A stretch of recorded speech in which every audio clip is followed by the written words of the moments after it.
Welcome to Adrift in Aldhalor, our weekly actual play D&D show set in our homebrew world of Aradun. Our music is licensed through musicbed.com, and our ambience is usually, if we use it, through TabletopAudio or Syrinscape. I'm going to bring Shannon on. Oh, that's Shannon, me. you're Hi, here. I'm here. Mm-hmm. I'm here. Yes. Hello, everybody. Happy Monday. The lines are moving. Yeah, excellent. Yay.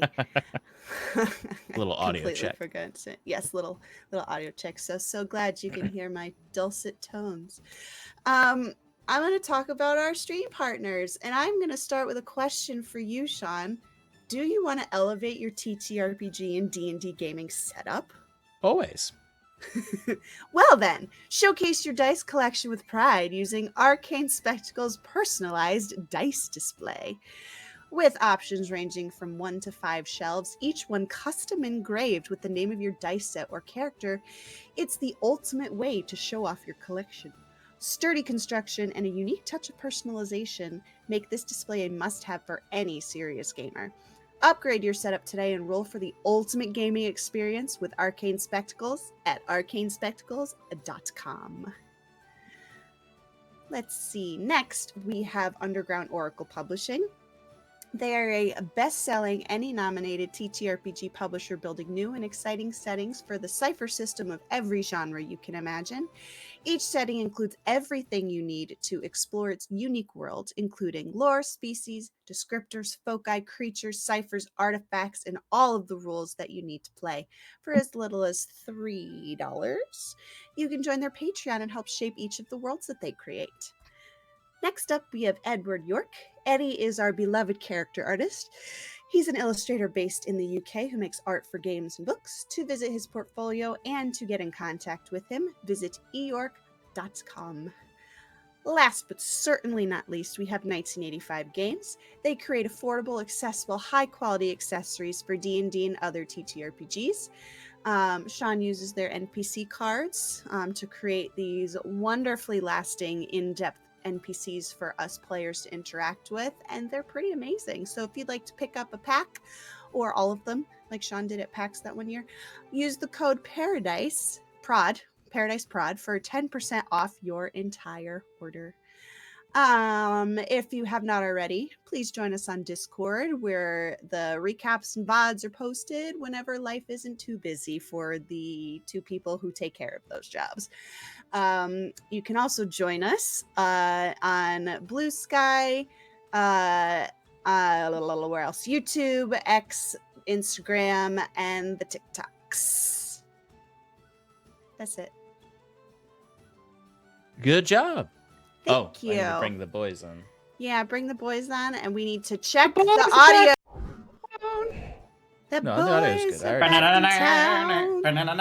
But it says, Sean, specifically, when he switches to the main scene, check for audio. Because it was fine with mine, and when you switch the scene... I understand. Been hanging down at Dino's. Maybe I should have let the audio not work. And if the boys are gonna fight, you better let them. We definitely should have let the audio not work. We're gonna get the MCs. Nice. I almost forgot my dice. How could you, Sean? Kind of need those. You need to. Scopos. Oh my god. Enough of that. I'm looking at your notes, Clay. The last line, yeah. Yeah, I guess you did. That's true. All right, let's jump into our recap.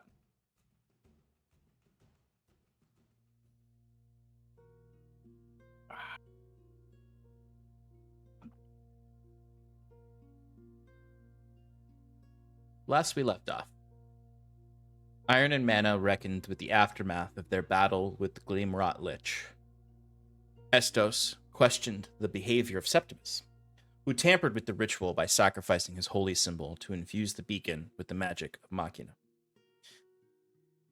Some Tension was created by this decision, not just from Estos, but from his fellow party. Although ultimately, the ritual still worked. As observing below, the party could see the rot clearing from the city, slowly but surely. And Estos, for what it's worth, though angered, still expressed appreciation for the party clearing the tower. As discussions began about rewards, Jacquet cast a suggestion on Estos to command him to bring the party to the richest loot in the tower. Because that's how you make friends. I suppose if it works, it works. He brought them to a vault with vast wealth and artifacts. Before they get to the treasure, and the vault is opened, the party finds a slain wizard. Estos knew her as Ariadne, one of the naturalist researchers who worked with some of the affected subjects, such as Declan.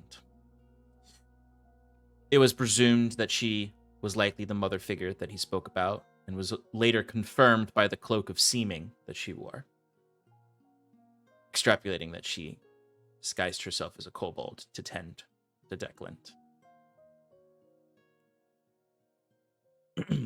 But once inside the vault, the party began looting. They found many magical items and had a discussion about the tasteful amount of gold to take, while Estos tended to Ariadne's corpse. Amidst this discussion, though, a few things happened. First, Fearn found a buzzing treasure chest, which he decided to throw. And it unfortunately broke open and out flew a swarm of coin moths, which are specific elemental insects that eat precious metals. The party defeated the coin moth swarm, although they weren't necessarily in great shape to be fighting a monster at this point, so it was fairly close call in some instances, but they were able to fend off the swarm of coin moths. And thankfully, they smartly checked their coin purses for coin moths after putting all of that gold in there.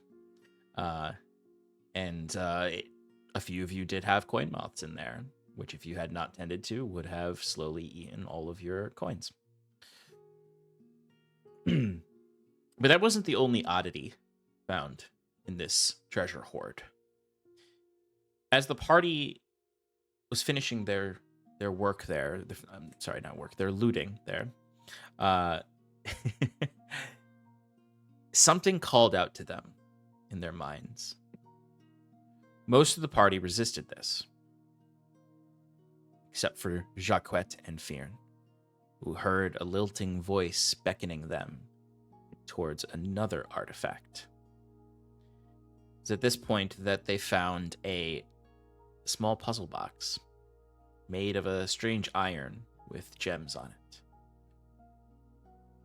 Jacquet and Fearn became obsessed with this item, particularly with finding out what is inside, to the point that it led to a bit of a scuffle. And then, as Jacquet fended off Fearn and fended off the others from taking this from him, eventually they calmed down a little bit and listened to a little bit of reason, though the obsession stayed. Eventually, it was kept safe by Fearn, who decided later they would try to open it again.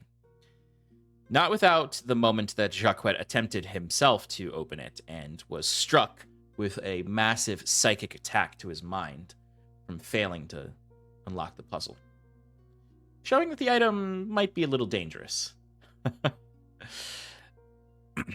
But it was put away, and the party returned to normalcy, one could say.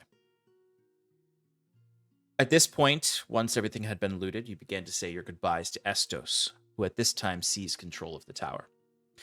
He offered you a few departing items.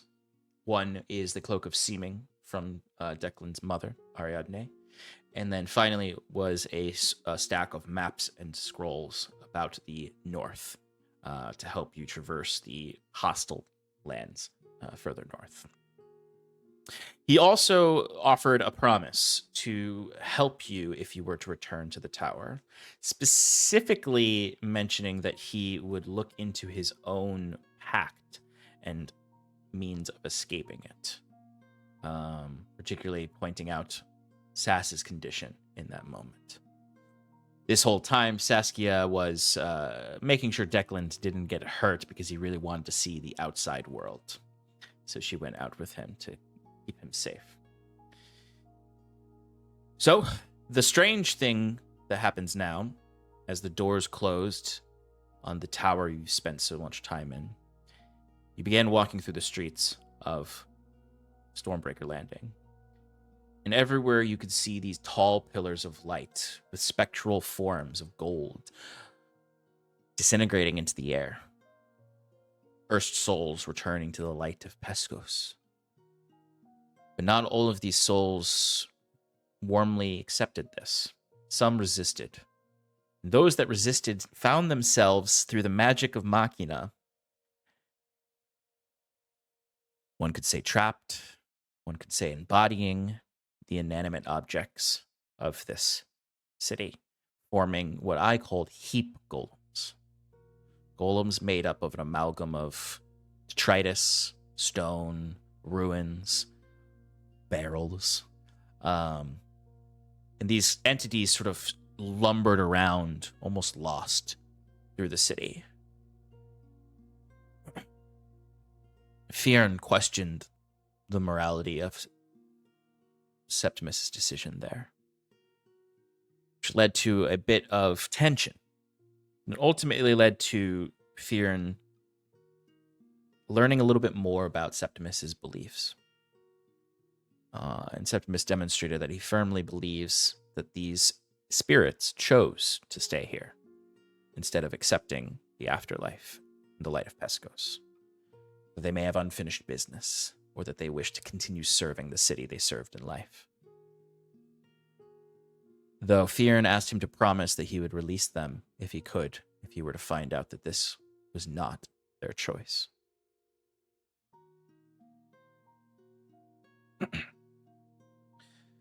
You returned to Norland's shack, where you found him a bit upset, like Estos, at what has happened to his city, but ultimately accepting the fate now, and accepting that you did do what you were set out to do, just not how he expected. You also were able to contact the ship to return and pick up Almira, and also offered Declan an opportunity to join such vessel to see the world if he so wished. Otherwise, he could stay with Norland if he wanted. Bruce. Bruce is not looking to adopt. No, he'll go in the bag and... And you won't cast air bubble on him. But you began to rest for the evening. And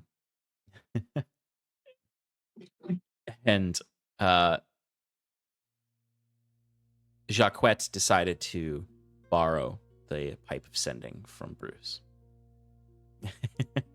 and send a message to none other than Matthias, his brother, supposed guildmaster of the trading company that his family belongs to. Specifically letting him know about a newly liberated port that might need resources, might need help, and might be a good place to start a new economy up. He heard a response, and this Matthias, his brother, accepted his tip, as he called it, but repeated a maxim of "you will return home, Jackie," saying that their business was not finished despite this.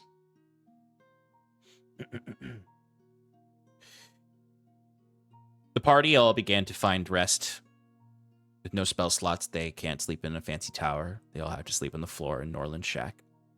And before we ended, while you were resting, well, one, Fearn also tried the puzzle and was knocked unconscious and had to be saved in the middle of the night.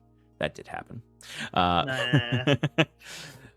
But ultimately, the more interesting thing was up at the top of the tower. An entity began wandering through the halls of the tower from the alchemist laboratory. An entity not of this world. An entity brought here by a storm of magical wild magic. Bruce had in this chamber felt a feeling of foreboding. Something had arrived. And this is where we, at least the audience and you, the players, not your characters, saw that a Modron has arrived via this wild magic storm. That's where we left off. So, Iron and Mana. You awaken the next morning. Feeling refreshed and powerful. Sean. Yes. I feel like in order of business, it's like just to say where all the items went, because we did that off screen. Yes. So, there were we could also, but yeah. No, it's okay. There were a large number of items that were discovered last session, given Jacquette's use of suggestion. So you had found.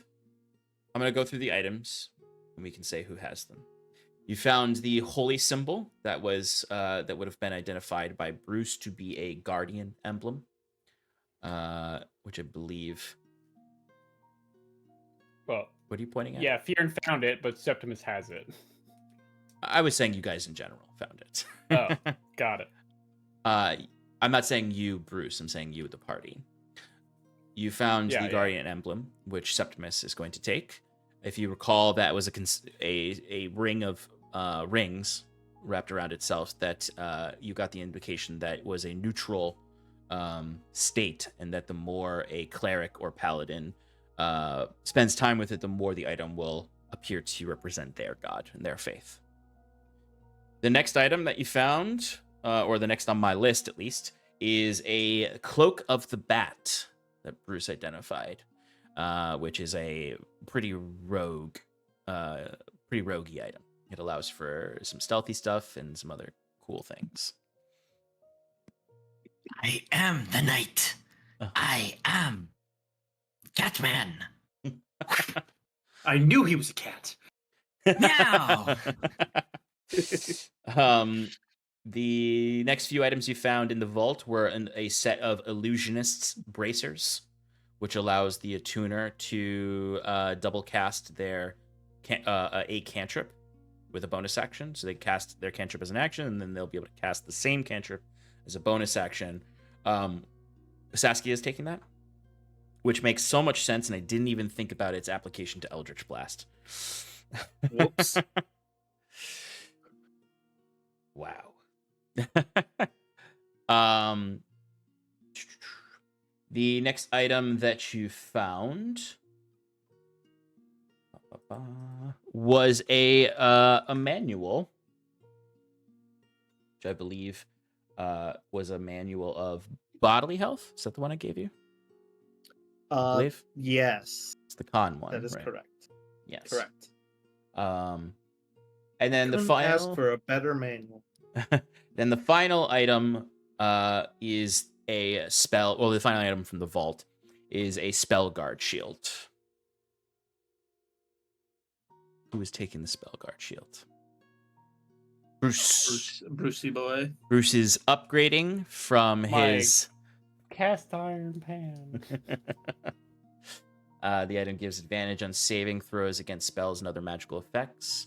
And spell attacks have disadvantage against Bruce. So he can further irritate bosses. The next set of items were discovered in the Lich's chamber from the corpse of the Lycan mage, as well as the Lich himself. Here we have the femur that we found, gleaming with necrotic energy, and as it has spent more time outside of the Lich's body, you also now see that it is splintering a bit, and you can see green necrotic magic spilling from these splinters, as well as the red roots with golden thorns of the gleam thorn and gleam rot. This is a very powerful necrotic magic item that also is profane in nature, which means it draws the attentions of enemies of undeath and necromancy. Who has That would be a problem. who has the super dangerous necrotic femur? Bruce, with his Spellguard shield and his femur mace. It does count as a mace and can cast a ton of necromantic spells. All right. Next, we have Rodal, which was the name of the Gleamrot Lich. Rodal's Gleamrot Crook, which is a quarterstaff. Who has taken the quarterstaff? Septimus. The quarterstaff, you can expend hit dice to do certain features in it, utilizing your own vitality to enhance the staff or yourself. Next, we have the Astrologer's Cape, worn by the Lycanthrope, who has taken the Astrologer's Cape. Bruce. Oh, I thought it was Saskia. My bad. No, she doesn't have the space for it. This is an item that can cast the shield spell and has some features that improve your ability to utilize intelligence, the skill, and the saving throw. And finally, we have the Astrologer's Sickle. Jacquette has taken the sickle. This sickle is like a sickle. It is a crescent moon shape, and it has gold filigree with sapphires across it, and it deals extra lightning damage, as well as allows the user to cast Lightning Lure and Starry Wisp, the cantrips. And that, I believe, is all of the... Oh, and then there's a Belt of Hill Giant Strength that Septimus has taken as well. And a cloak That's of me. seeming. And a Cloak of Seeming that Saskia has taken. Yeah. And Vecna's Eye that Jacquette Obviously, Vecna's Eye, Rodal's Eye, Orb of Dragonkind, right over here. But really, Jacquette just took the Lich's Eye, and he thinks it's got some magic to it. This is powerful. I know it is. I don't know how, but I know. As So- it crumbles in his hand. It just rots away. Oh no. So, Oh no. this is what happens when you successfully clear a mega dungeon. That is also a mage's tower. You walk away with a shit ton of magic items, Can't wait to sell everything on the black market. as well as a shit ton of gold too. Right. That's right. Saskia, if you didn't add 500 gold pieces to your inventory. Gold, Ooh. not silver. Gold.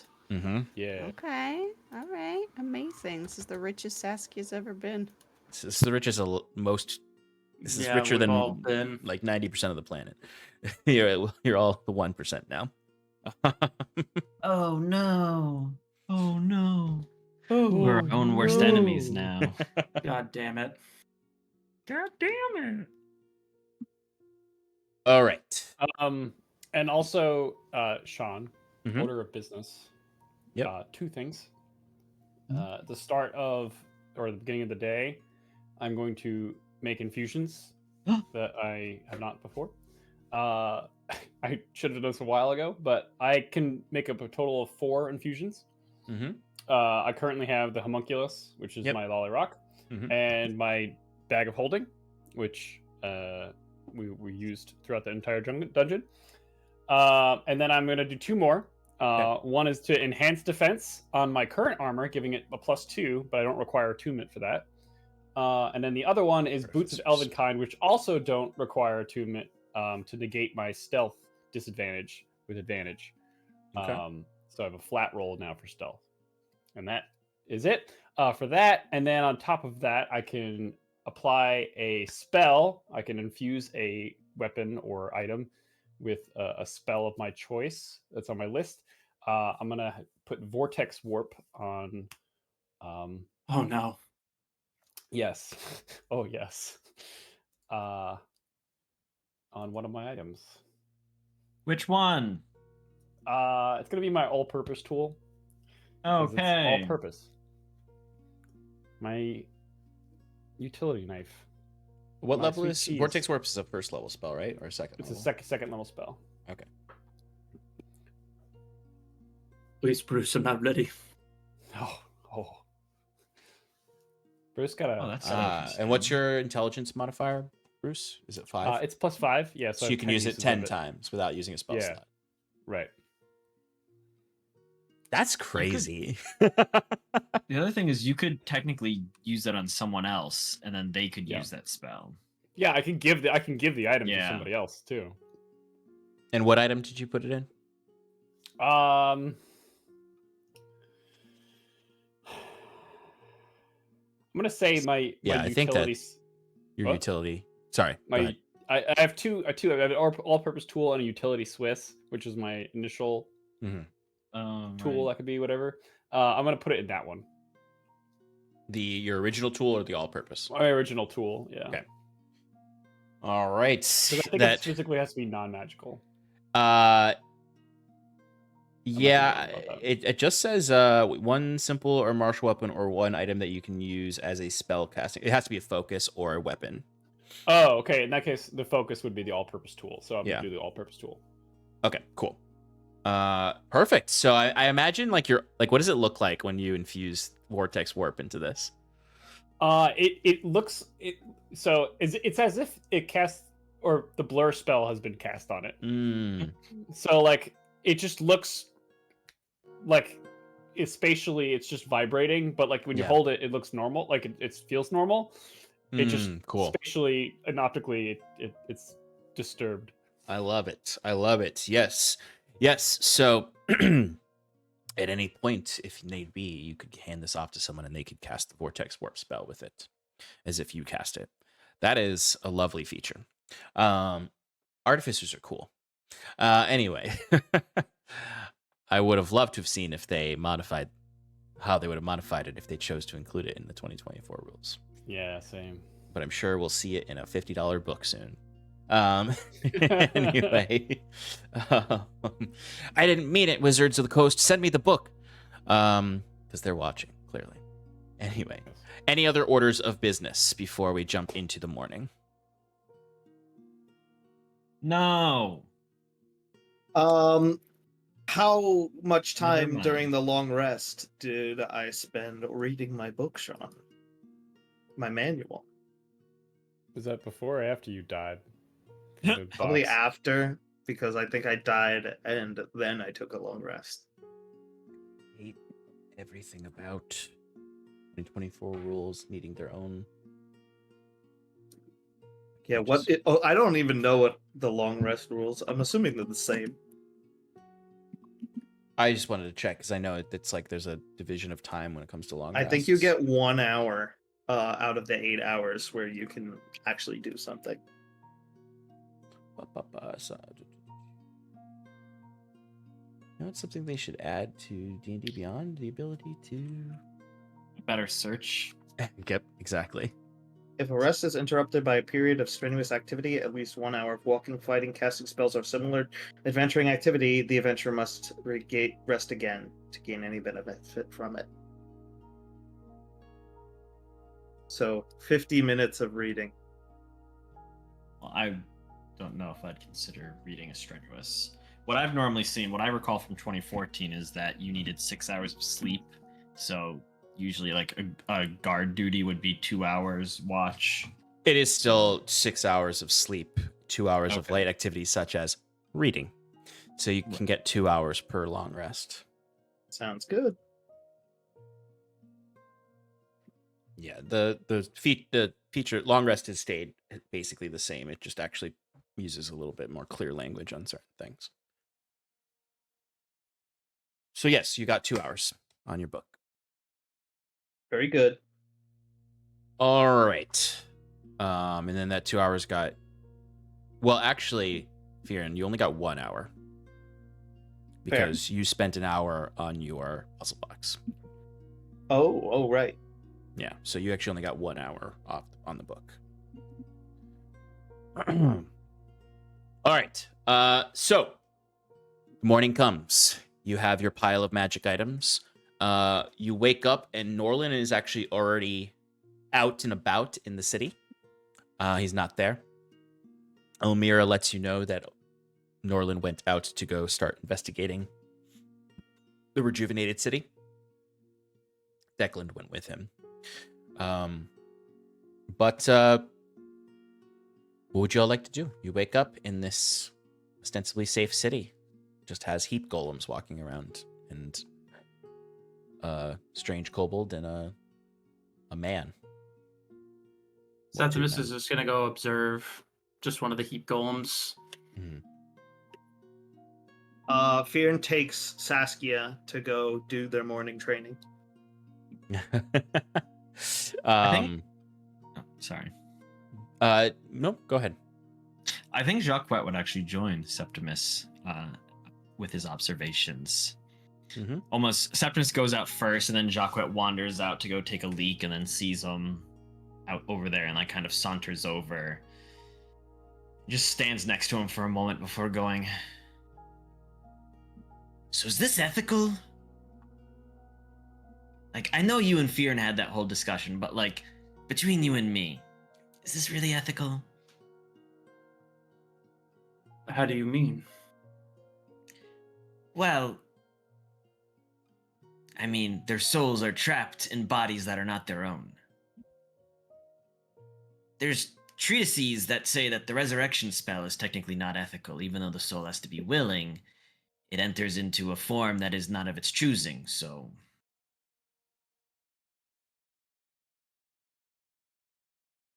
Well, I'm learning on trying to understand the exact nature of the souls inhabiting these structures as well. Whether it's ethical, it's difficult to say. But something that's ethical now, in the grand scheme of things, may not even matter. Relative morality, right. As Sethos is looking at this thing, what is it currently doing?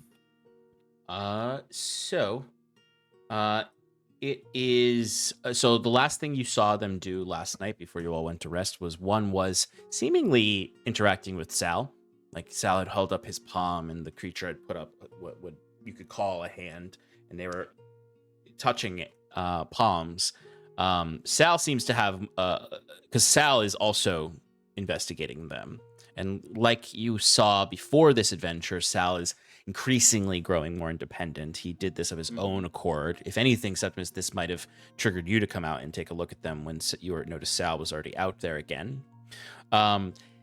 They don't move in any sense of like human logic. They don't like begin working on anything. They don't begin like trying to repair or communicate even. They're not even trying to communicate with you all. They almost move like a herd, where you would watch a herd of animals moving about an area. You're not sure what this means. It could mean that if they have anything remaining of their human consciousness, it is muddled and confused and perhaps not fully incorporated into the heap golem. These things might evolve over time. But what you're observing right now does not reflect the behavior of a conscious human being. It reflects maybe the behavior of a ghost wandering around, unsure of what to do. Did I attempt to cast Speak with Machines? You can. Well, Septimus will cast Speak with Machines on himself, as he'll approach one and be like, "Hello there. Are you able to communicate, or do you understand?" What does this sound like?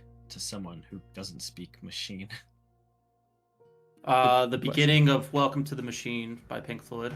No. Where it's just Okay. like mechanical. I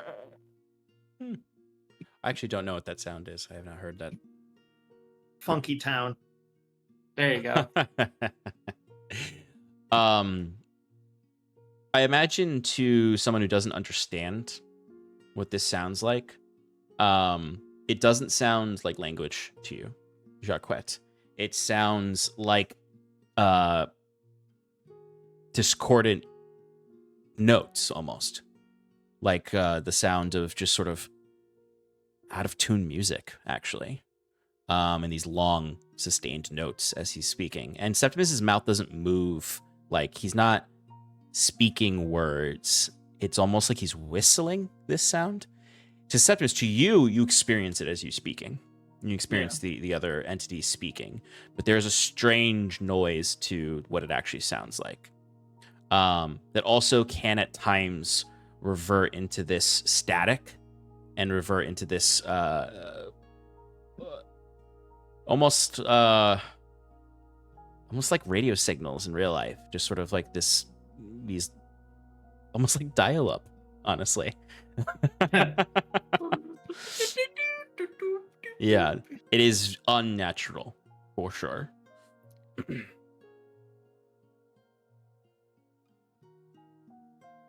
But anyway, Septimus, this entity would answer in this moment, since it is a construct. It would understand you, or at least understand that you're trying to communicate with it. Mm-hmm. And what you remind me what you asked again? Can you speak? I introduced myself. Hello, can you understand me? It looks to you and like it's a slow turn of the head towards you, and like the head sort of has a face in the way that sometimes we can see faces in inanimate objects, but it's really just a bunch of stone and wood and detritus all kind of like held together, almost as if it was all sucked into a black hole together, kind of like when Bruce uses magnified gravity, but it all into one golem. But you would just sort of hear this chorus of voices in one. It just says, it's almost painful to get the words out. It's long, slow. Yes.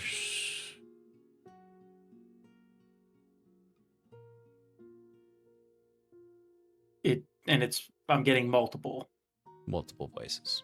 Mm-hmm.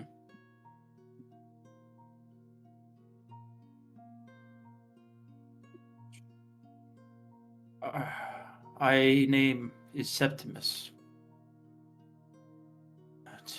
To whom are the people that I'm speaking? If you know.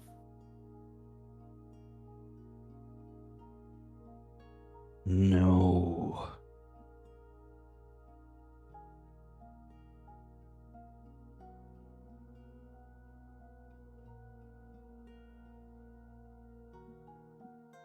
The head kind of like slowly turns away.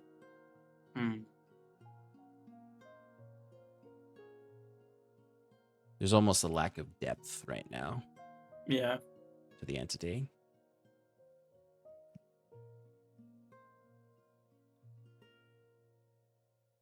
And a simplisticness. Like it doesn't, the words sound physically painful to get out. But the behavior of the creature does not look in distress. Right.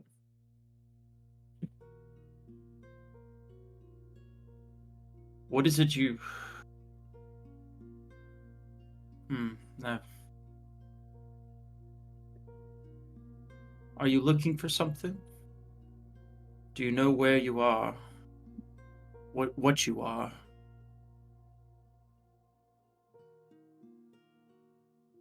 The creature right now, the way they have formed, like the way their shapes look, they don't look like Sal in the sense of like a tall humanoid body.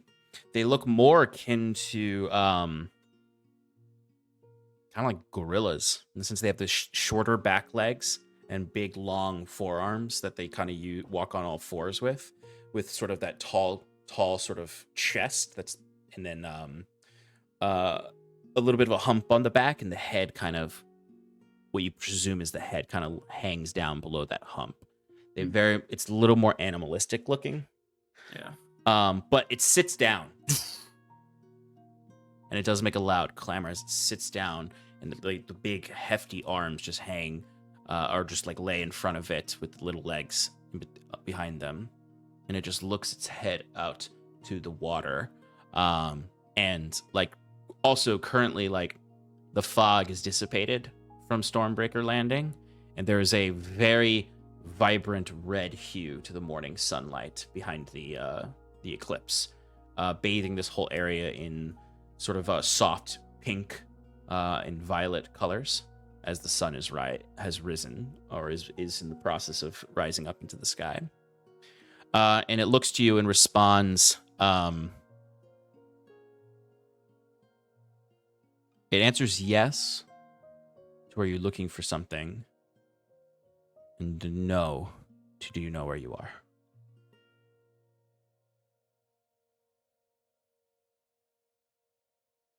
Well, we're currently residing in Stormbreaker Landing. This whole land has been plagued by a sickness, a rot that had come from the north. You may not recall, but a collection of you were residents here. And it is my thought that maybe some unfinished business that you left this world has brought you back now, together.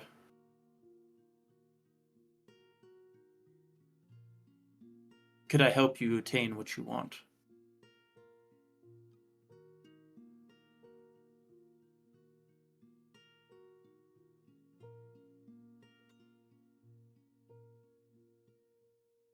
Uncertain.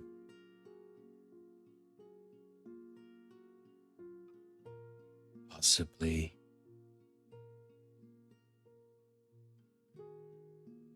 Time will tell.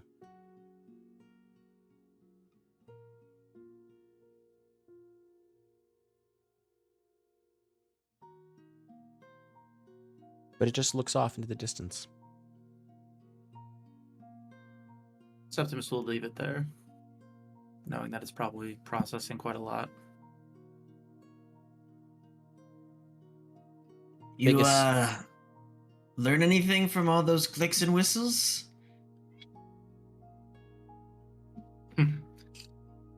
Sorry, I forget that I may not sound as though I'm speaking in common, but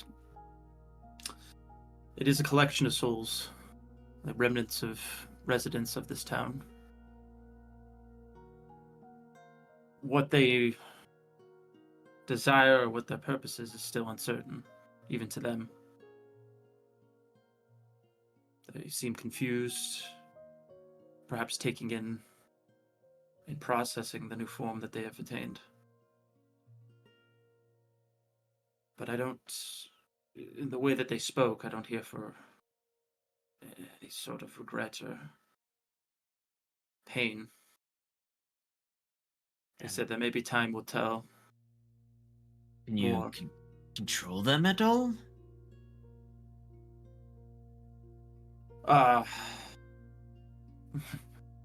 They're servants of Machina. You're a priest of Machina, right? Is there a hierarchy they follow? Is that how it works? No, it's not quite how it works. I'll let them be for now. All right, They'll enjoy find your out. toys. They'll find their own way. As we all must in this universe.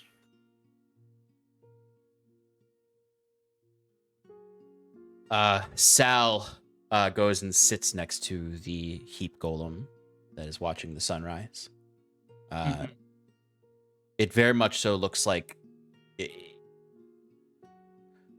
like a King Kong made out of trash, sitting next to a much more elegant robot. Yeah. Does it just sit there, or does it speak to it? There is this there are sounds that seem to be coming from Sal and the heap golem. Jacques, it would sound akin to what you heard Septimus speaking. It's honestly like, it's more sustained though than the dial-up reference I made. It's not like it's more like these long, elongated sounds that then kind of elevate and decline in pitch. It's honestly almost like a computerized version of both whale song and dolphin screeches.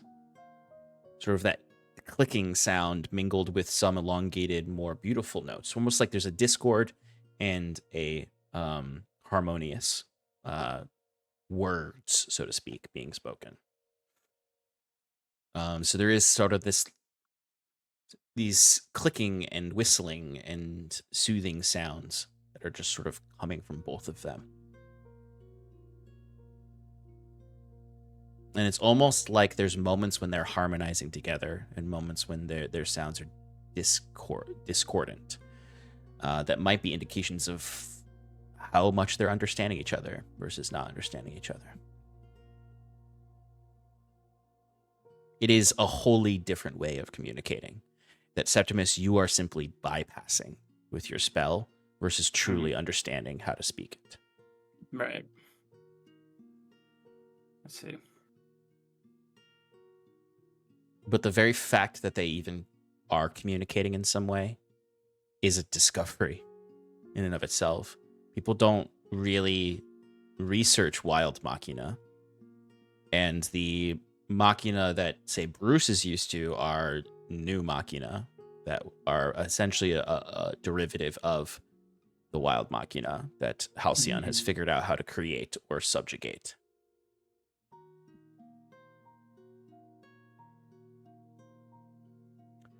But while you watch Sal interact with this heap golem, Saskia and Fearn, Saskia Fearn has invited you to resume your workouts. Right. Before we do, Fearn, can we just settle the debt between us, please, so that you can stop fucking pestering me? Yeah, sure. I wish you would have settled it last night, then I wouldn't have woken you up. You were gonna wake me up anyway. I mean, not if you didn't want to.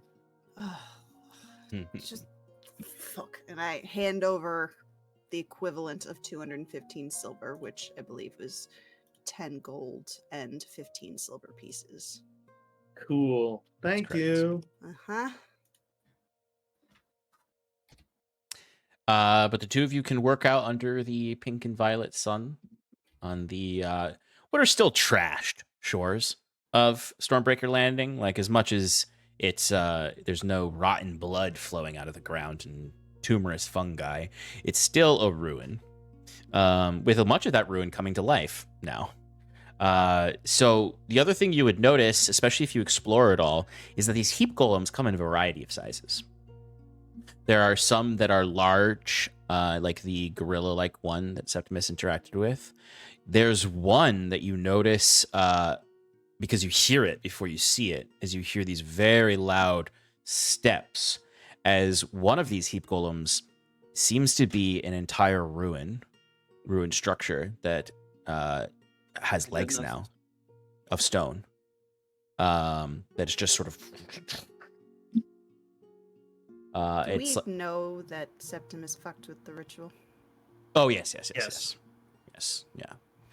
Yeah. Saskia, we had you kind of not fall unconscious, but sort of be too tired to engage in the arguments about it. Yeah, that's right. You weren't here for it. Septimus, and we came to the conclusion, Septimus didn't fuck with the ritual. Septimus enhanced the religion, or the ritual. Mm-hmm. Well, that was Septimus's conclusion that he tried to convince everyone of. No, that was the group's conclusion.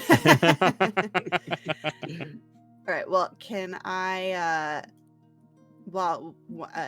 maybe when Fionn is engrossed in pull-ups or something, I'm gonna sneak out for a second and go find Septimus.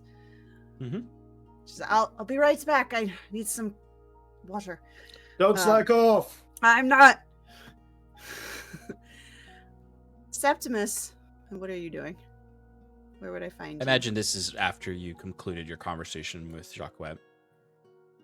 Yeah, and seeing Sal communicate to the golem, I kind of won't just stand there and just like awkwardly look at them. I'll kind of like back off a bit, give them their own space and privacy, but just still kind of just like observe from a distance.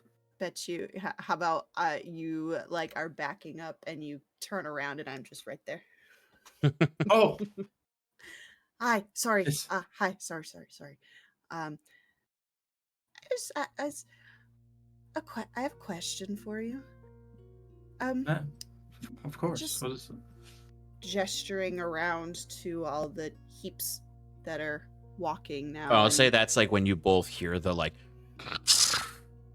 and can kind of look towards the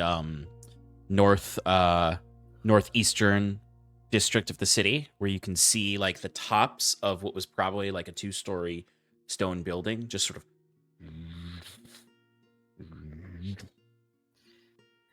Yeah. Was that your intention?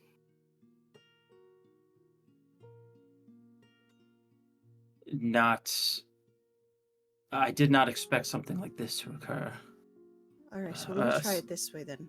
What was your intention? Why did you feel the need to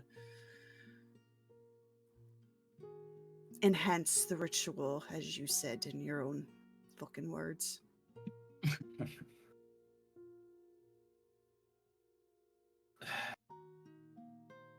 Aside from my own convictions in Machina, in being the one true way,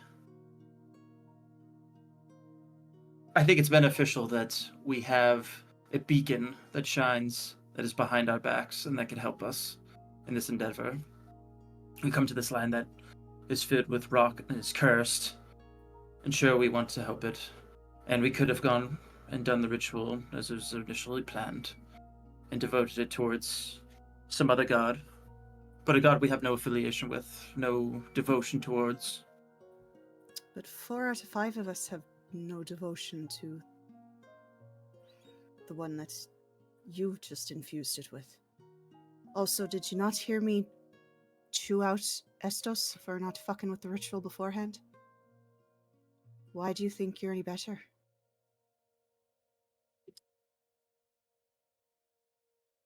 They look lost to me, Septimus. They don't look like this is what they wanted. They don't. I don't speak whatever they speak, but they don't seem happy. Purpose is not always about happiness. But who are you to get to decide what that purpose is?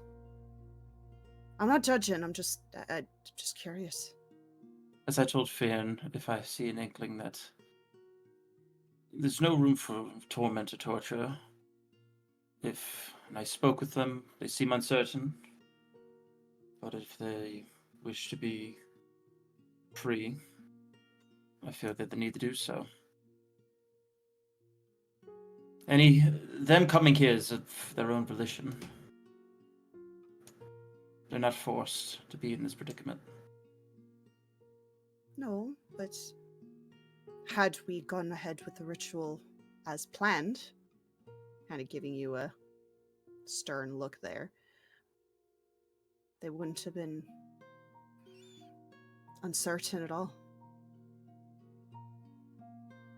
Well, you saw the rest. The beacon of light of all the souls that wanted to remain with Hestos. Herphos. Pescos. Pescos. Ascended, assumingly to live on in whatever their version of Providence is. Aye, but what if the ones that are trapped in these Heaps of junk wanted that too. And you took it from him.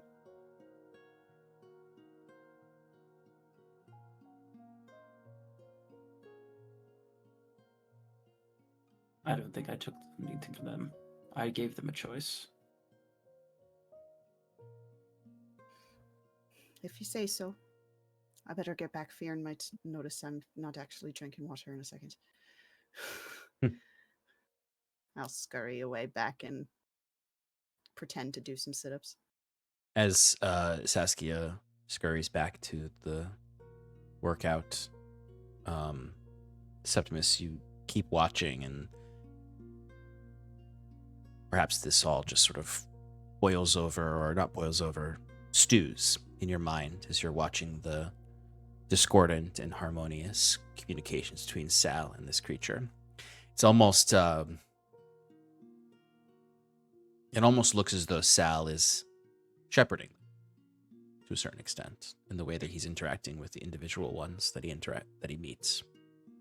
I've only seen him interact with 2 of them, but he's clearly seems interested in them and clearly is communicating with them, both with gesture and language.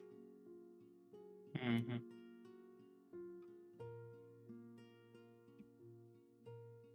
I'll just continue to observe, but with my brows furrowed now. Conflict. Bruce, what have you been doing this fine morning? I mentioned Bruce was, finally quiet room. Everybody's out of the freaking house. So Bruce is attuning to his items and looking over some scrap, creating some traps. Once he's done with that, I imagine Bruce now has the time to take inventory of all the shit that's in his bag of holding too. Mm-hmm. And I imagine he kind of takes a look at the lead box and thinks about what the infernal puzzle box that's on the roof right now with Lollyrock. That's right. You hit it on the roof. Yeah. So Bruce is in possession of all these demonic items, the leather-bound book, and also the box that contains the rock that can put the detection demonic curse, powder. Yeah.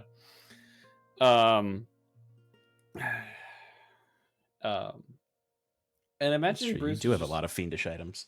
Yeah. And I did have one more, but now somebody else has it. And Bruce is probably gonna just play with his having dumped out everything, he's just gonna take a look at that little black cube that he's been carrying around from his grampy, and he's just gonna look at it and think about the infernal box that's on the roof and just wonder what is this stupid cube. That's Absolutely. it. All right. So you all spend your respective mornings on your own curiosities and workouts. As the morning goes by, it gets to late morning. What's everyone's passive perception? 17. 16. 13. 19. What? He's a wise boy now. Now. That's right. Clerics with their perception. Septimus, you're observing your robot friends this fine morning, and maybe occasionally you're looking around, or maybe you're even walking around to observe some of the other heap golems here, and a lot of them are behaving in similar ways. They're wandering, or they're sitting and watching particular phenomena, whether it's the sunset, or you find one of them that is just watching a bug walk across the ground. They are very childlike almost in that way.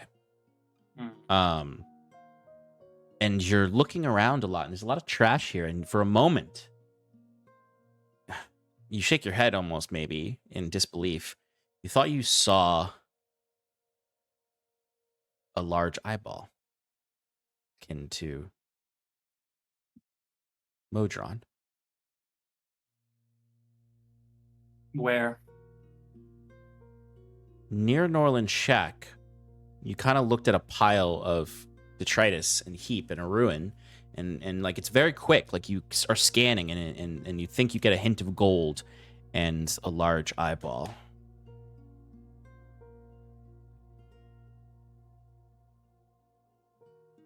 What would you like to do?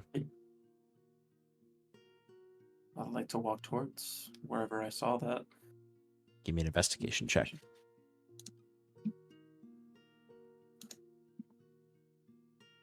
Ooh. 23.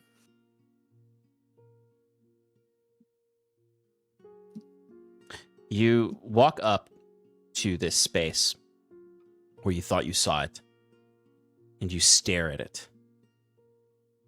Like you're like, I've seen too many things to think I'm crazy. After it had disappeared, and you kind of slowly reach your hand out to check under some of the detritus, and you feel your hand come up against cold steel that is invisible.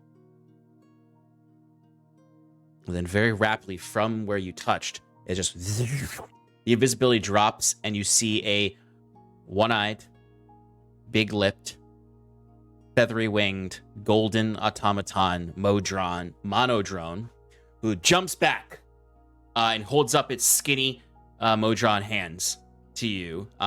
Its wings kind of flutter out or span out, and the eye blinks several times as it looks up at you in kind of a bit of a state of fear as it's looking at you. Monodrone?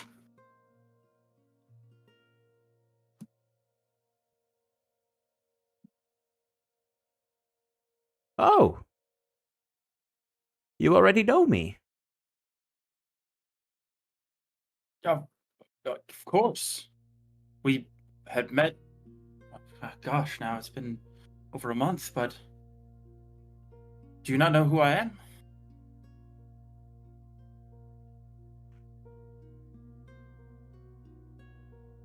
The voice sort of modulates back to match yours. Just, I don't believe we've ever met, stranger. I'm new to this world.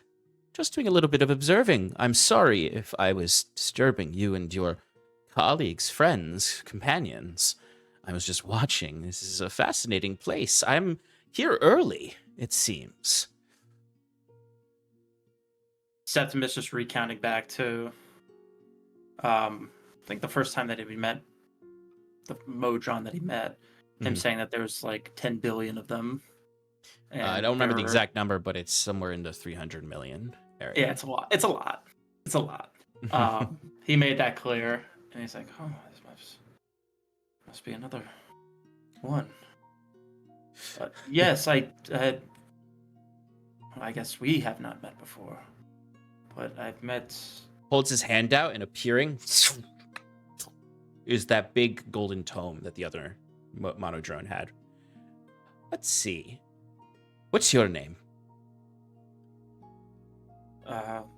Septimus Evergreen. Swirls his hands over the tome as it opens up with wisps of little sort of golden dust that flings off of it like an ancient tome in a library, and opens it up, and he runs his hands over the pages, and it almost, as he's running the hands over the pages, you can see golden text just shimmering by, almost like he's almost as if the book is a touchscreen that he's just swiping through. Before is Septimus Evergreen. Human. Oh, interesting. Resident of Arden. Encountered one other monodrone. The record goes dark at this point. Yes. Well, you should be. I guess, somewhat concerned with the fate that happened to your brethren. He was overtaken by some evil entity. Evil entity? Not typical. Perhaps corrupt. Perhaps rogue. Programming malfunction. Should have been identified by higher-ups. Very curious situation, Septimus Evergreen. Well, First mortal to meet a Modron in this region. And it disappears. Lacuna is the name of the being. I know you're probably not going to have anything there because the other Monodron had nothing about it too. But that's the point. The existence of this being is... It's nothing. It's literally nothing. It's a stain, a black mark, a void in all the knowledge that you clearly are trying to ascertain. I could appreciate Septimus Evergreen. The concept, or the metaphor you're getting at, that this monodrone's corruption was likely due to a gap in its knowledge and its programming. What a lovely hypothesis. Elegant, simple, likely. Doesn't explain the lack of notification to our hierarchy. Investigation necessary.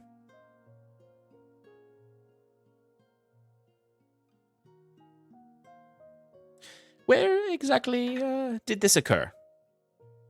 And furthermore, where am I? This is Breaker's Landing in Avdar Islands. Stormbreaker Landing? Stormbreaker Landing, yes, that's what I said. You have good hearing. Aldhalor Islands waves its hand over the book again. Aldhalor Islands. Yes! I have information on Aldhalor Island. Rentia Ocean. Southeastern Aldhalor. Good. A good place to start. And the other monodrone that we found was also in the Avdar Islands, but in Stony Heath. Stony Heath. Waves his hands and more things come up in clearly a language you don't understand. Yes. Stony Heath. Written here. Met at Iron and Mana. Adventuring party. Loose band of mercenaries with loose allegiances. Interesting. Well, it seems that I'm quickly gaining knowledge that my predecessor discovered here on his early adventure. I'm afraid, though, I will need to wait until I receive command from Mechanus for what I should do next. Although I feel quite odd. Feel like I'm already meant to know someone here, to find someone. Perhaps you can help me with that.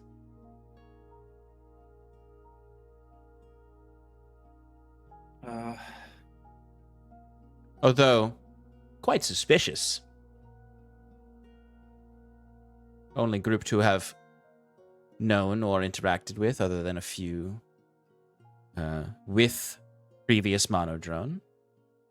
There are a lot of gaps in the knowledge here. The work gets sloppy. Expressions of opinion, perspective, point of view, unnecessary for the march. Not our responsibility as monodrones. It's for the higher-ups. You are indeed correct, Septimus Evergreen, that my predecessor was deeply corrupted in some way.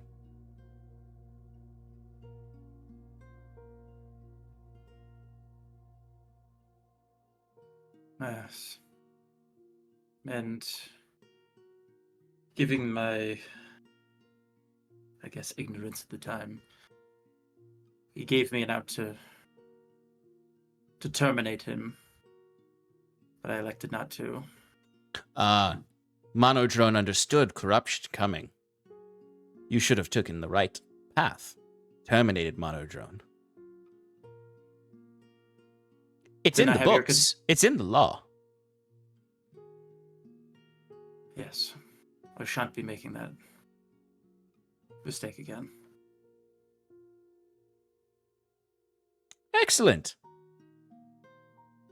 You seem like you potentially have value to the march, then. Yeah. May I introduce you to the rest of my party? I am always eager You to should learn already more. know them. I do see their names here, and unnecessary and truly quite emotional descriptions of each of you and your personalities. I've just read them all in this moment. Well, then. The big eye just staring at you, the lips smiling. Ugh. Septimus Evergreen. Leadership qualities, although uncertain of himself. Self-conscious and believer in something unknown to us. But part of the march. We must figure out what needs reorganizing. I would be delighted to continue where my predecessor left off. Follow me. Then. Surely. Monodrone. And sort of the wings start to like do their weird fluttering that's very robotic and too slow to actually fly, as it just sort of floats its legs, its long skinny legs dangling in the air as it just floats behind you. The eye just constantly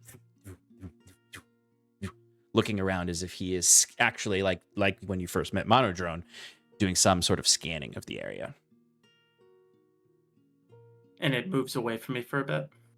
Or is it just kind of like fluttering around? Oh, Or it's is it still- you said come along, so it's following Right. wherever you go. Yeah. Septimus brings. He'll go for Jaquette.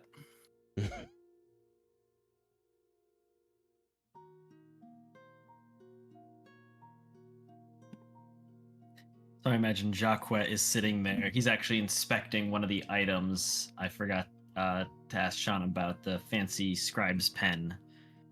Yes. As he's just like, I wonder what this does. It looks really nice. Could be good for forging some documents. Ha ha ha. One of my core personality traits. Jaquette, can I? Yes. Can I have your attention for 2 seconds?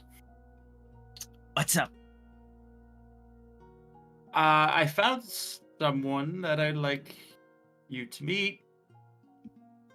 And Septimus is like kind of like saying this like a little weirdly. And if you're looking at his face, he's kind of like, I guess, pointing or like with his eyes to where he is. Is this like and Jacques like shows a dagger? And he's like, I think we should welcome what I found here the same way we did last time.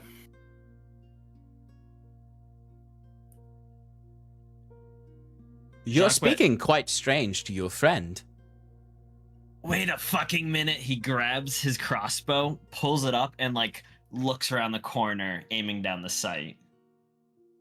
No. Not on one of you fucking Greetings. monodrones. We've not met yet, Where the but I fuck know. did he come from? Where did the fuck did he come from, Septimus?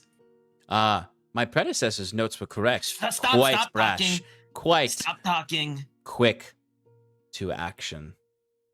I'll shoot him right now, Septimus. Give me a reason not to. Because because he can help us, but Septimus is just trying to Jump like with, subtly shuttle his steady head. aim and fire. Give me an attack roll. That's gonna be a 26. That will hit.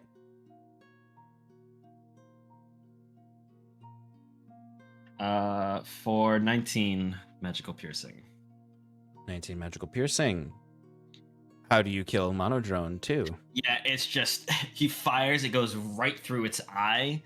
I imagine like the eye like kind of like, well, it turns into dust, right, or whatever. Like so, Yeah, it it just turns like like a gold collapses inward as just. Okay, so the bolt goes in. It's almost like it turns into the same gold dust that it blew off of its book. As it does this, though, you would hear in your general vicinity, the two of you would start to hear some sounds emanating from the corpse, or as he's turning to dust. Sounds that sound very akin to the language spoken between Sal and the heap golem. And then that just turns incredibly loud and discordant, ear-piercingly discordant, this time very dial-up sounding, as it almost comes to a point when it's like it's literally piercing your ears, and painful, as the dust sort of vanishes and it just fires a golden beam into the sky that just sort of and vanishes into the sky. This did not happen when the last Monodrone died. We see that. From Well, everyone sees it. nearby. It's like also, it's like they shot a golden flare into the sky. And What it the was fuck. there's no corpse left, right? No corpse left. It's complete dust. Mm-hmm. What the fuck? Freaking Christ! Thank you, Jiquette. I knew I could count on you to What happened? make that Another shot. one. Another what? Oh, hell's bells! Another monodrone What? showed up out of nowhere. There was a monodrone. I saw it peering. He was watching us in the corner over there. I approached it, and it Little revealed itself to pervert. me. What? Oh no. Are there more? Septimus, do you have like special tingly powers that let you know when some are nearby? Tingly powers. I don't know. Just some sort of.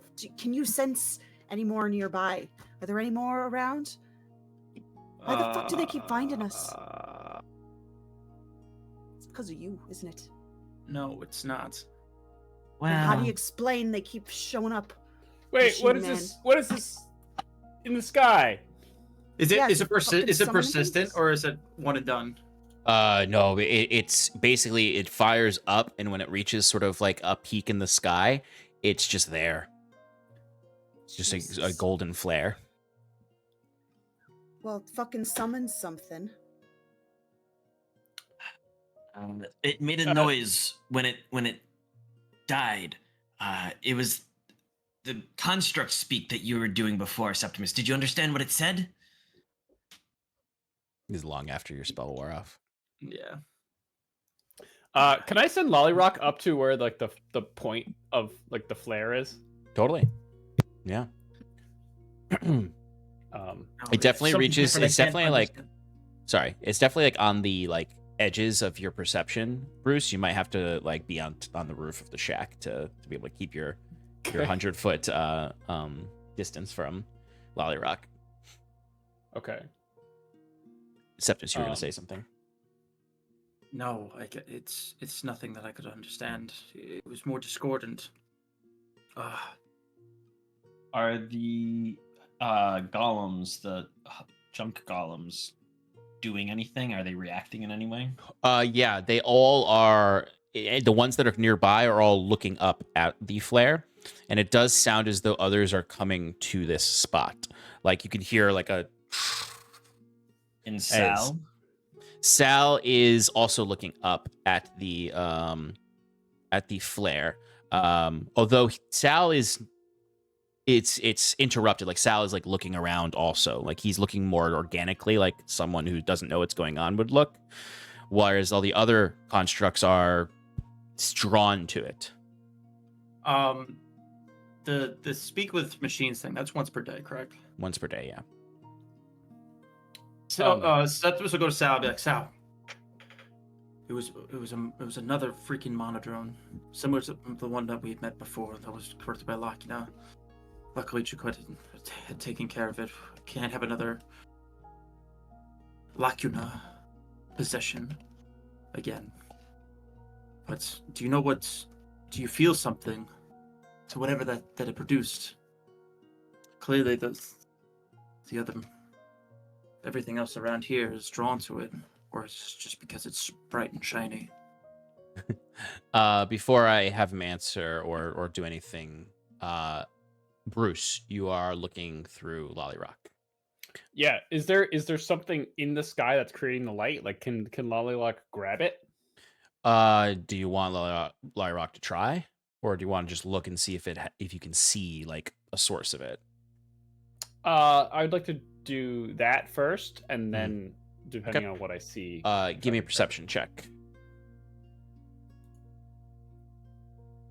Ooh, natural 20, 27. Wow. Excellent. So you are observing this thing, and you can see that there is nothing at its core. It is energy. It is light. It is almost like a blemish on reality. In that case, Sean, I'm gonna start.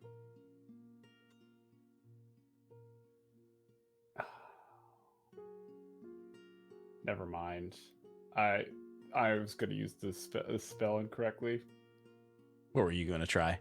I was gonna try to use the spell Skywrite and like block some of the flare, but no, I can't do that. Okay. Never mind. I'm just gonna change my vision back to.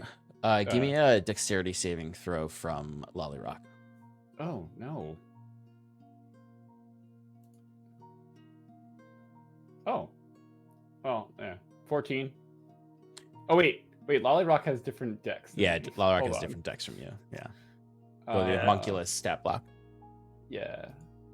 I imagine Bruce is catching up with everybody 17. as this is happening. 17. Oh wait, Okay. no, it's got 19. Sorry, it's got +4 decks or +4 to the saving throw. Nice. So Lollyrock did find its flight disrupted as it got close to it, almost like there was a warping of gravity around.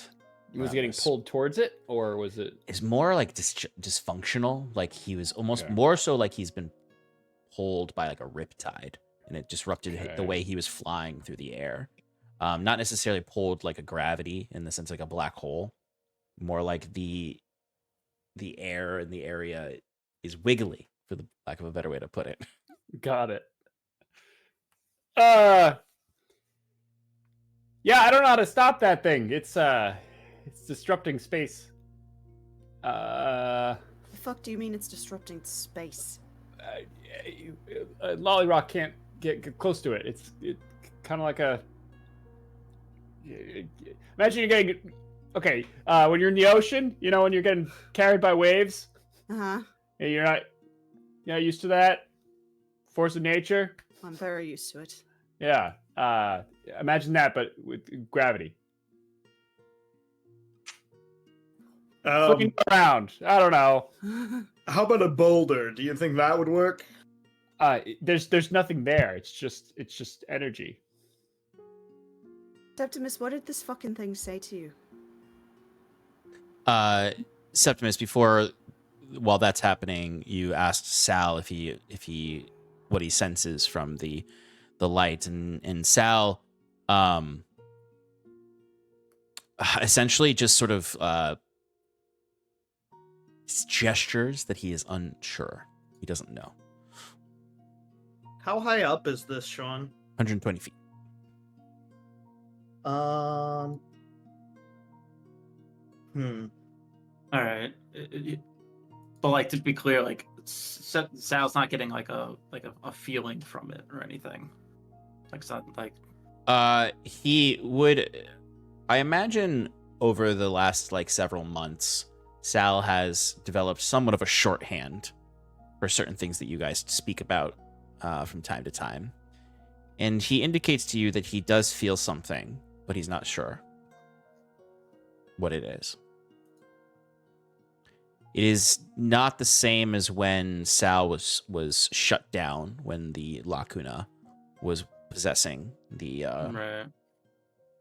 He doesn't seem to be expressing fear like he did in the other times he's experienced Right. these things. This monodrone seemed to, again, it claimed it was early to begin its assessment, but regardless was about to undertake its observation of the world.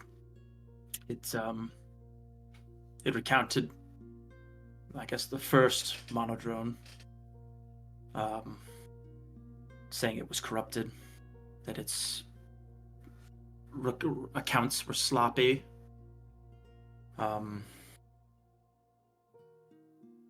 It said it was looking to meet someone, or felt like it strangely was supposed to meet somebody. What was it early for? Was it that? Did it say that fucking March thing? Again? You did mention the march, yes. What is that? Well, I don't know if we should really stick around with whatever that is and whatever's going on with those junk guys. Jacquet says, continuing to eye the heap golems. Yeah, should we get a move on? I don't know what this is going to attract, to Jacquet's point. Yeah. Though it would kind of suck if the city we just freed from the creeping rot gets attacked by some kind of construct and we're not here to take care of it. That's a first for you to take care of.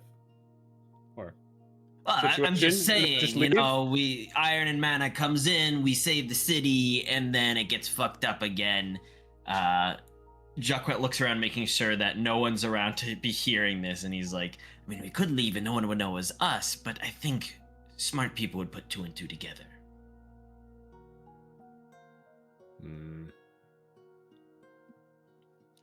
Did we go talk to Estos, maybe? If he could dispel it somehow? I mean, wait, do you guys know dispel magic at all? Looking at... Wait, I think I do, actually. Oh. Yeah, I just remembered. I could try. Okay. I think you need to be a little closer for it, but... Fearon, can you throw Saskia? Oh, you can levitate! Just levitate up and then... Oh, it's 120 feet. Oh, it is? I thought it was 60. Okay, perfect. So try to dispel it. Okay. Go away. What level are your spell slots? 5th. Roll me I a have charisma 3 roll. now. Oh, what? Roll a charisma roll. Charisma. Oh, that was so close to a natural 20. 19. Okay.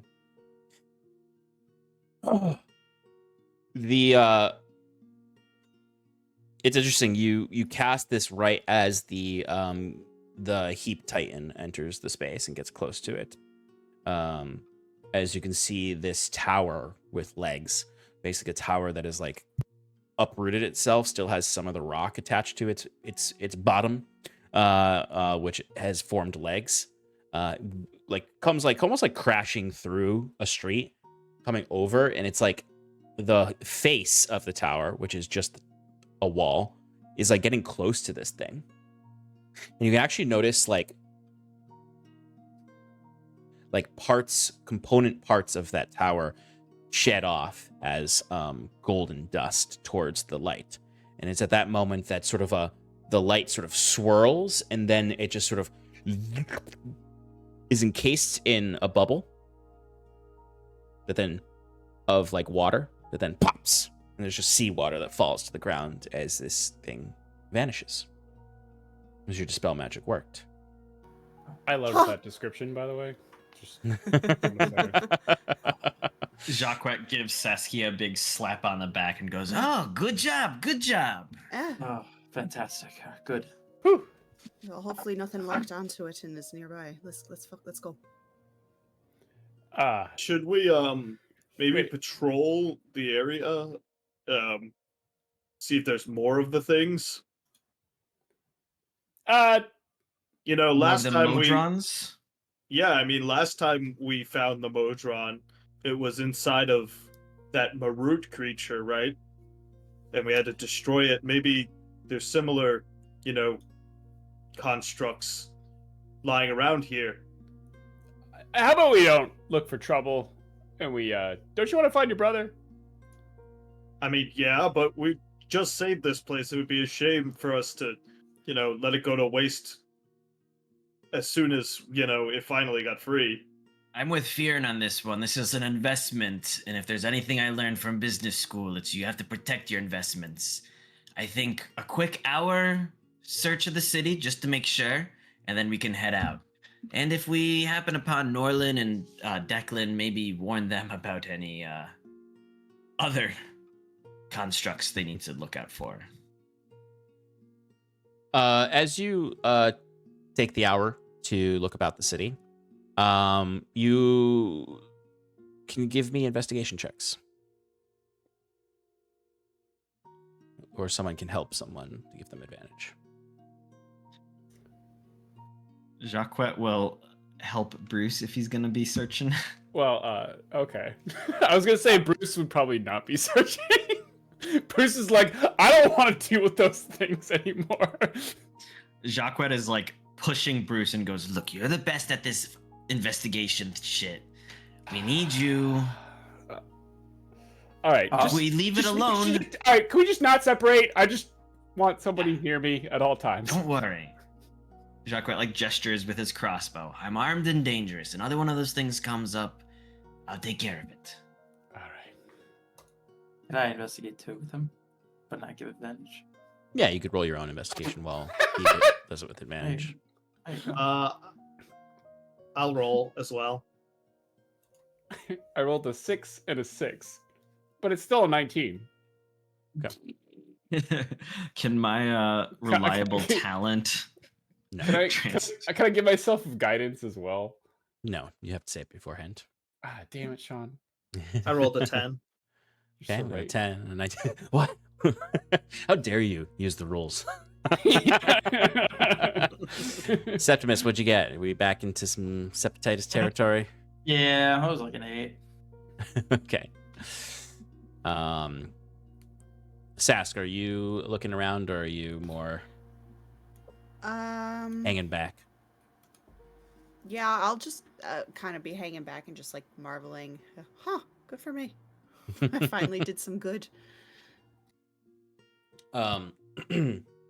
So, with the highest score being a 19, it almost feels like Fear, and you almost like maybe even feel like halfway through looking around, like everything looks like exactly like it did before, and you're like, all right, there's probably nothing here.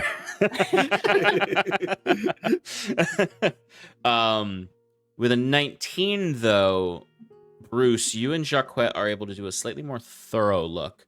And I'll say as part of your look, you actually run into Estos, who is over in that courtyard where all those souls were, that's below the tower. And you just see him walking around with kind of just his hands behind his back. Yes, Jacquet. Is this the marketplace with the statue where we saw? Okay, thank you. Yep. And Estos is just sort of walking around observing things. And you can clearly sense that he has like a magical aura to him right now. Like he might be walking around with a detect magic up. Is he would sort of look to you all and say, I expected you all to be gone by now with the urgency of your whatever you are searching for in the north. Yeah, we just wanted to make sure that there was, with the I guess we won't be able to see because it's gone now. But we're just Jacquet making sure we didn't looks. leave anything behind, Yeah. Anything behind? Yes. Yeah. Like Just giving it once over. magical flares in the sky and whatever crawled its way out of my tower in the evening. Sorry? Only this morning I found a trail of detritus from the alchemist's lab, as if something came from there. First I thought it was another lycanthrope, but there were no traces of undeath. Sorry, did you say this is Estos or Norlin? This is Estos. Okay, sorry, okay. Something, for lack of a better way to put it, ransacked much of my tower. Though, whatever it was did not take anything. You said it came out of the alchemist's room. Yes. Where Bruce, you set off all those potions. Yeah. Well, I think we have our answer. Don't worry. I killed the creature that came out, so you have nothing to worry about with that. You found it. What was it? Well, it found us. Are you familiar with Modrons? I have not learned anything of this. Weird, mechanical, big eyeball. They're from the outer planes, I think. Creepy lips. Yeah, really Just creepy curious about our primal plane. Some celestial being sent It these would have little been very minions. fascinating to have spoken with this creature. You killed it. It's pretty annoying. You don't want to deal with it. It just follows you around asking questions. And then it wants to Can kill you- you eventually. But Oh, it sounds that's like the you way- all. hey, we We're didn't. just trying to learn, Estos. Please. Hey, Jacquet says with And, feigned hurt. Estos was smirking, and then absolutely that face you make when you were trying to join in on the joking that you notice people do with each other, but they don't react the way you wanted. He's just sort of like, what? Well, Anyway, I suppose if you- you've dealt with it. Yeah, if you see any of those creatures, just kill it. I will take your advice into consideration. Good. You are seemingly the experts on it, so I imagine you'll depart now that this is dealt with. I'm not rushing you out of the city. I just know that you have places to be. Yeah. We'll be Yes. on our way. Yep. Thank you, Estos. And did you happen to run into your friend Norlin? Not yet. Be careful. He might be waiting for you down one of these dark alleyways. I, as you advised, will give him a chance. Next I see him. I was not going to be leaving the tower so quickly after your purification, but of course, a magical beacon in the sky demands some attention. Taken care of now. Toodaloo! Jacquet says as he gives him a little wink and turns around. You see him head in the direction of the preserve shop. That's what he really wants. He grew a taste for preserved peaches. All right. So as you get back to, you all reconvene back by Norland's shack. I think that's where we're going to take a quick break. Okay. All right. Yeah. We'll be back shortly.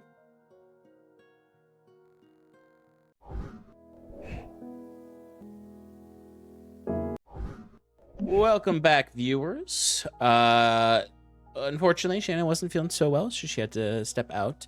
We hope that she feels better, and we'll see her next session.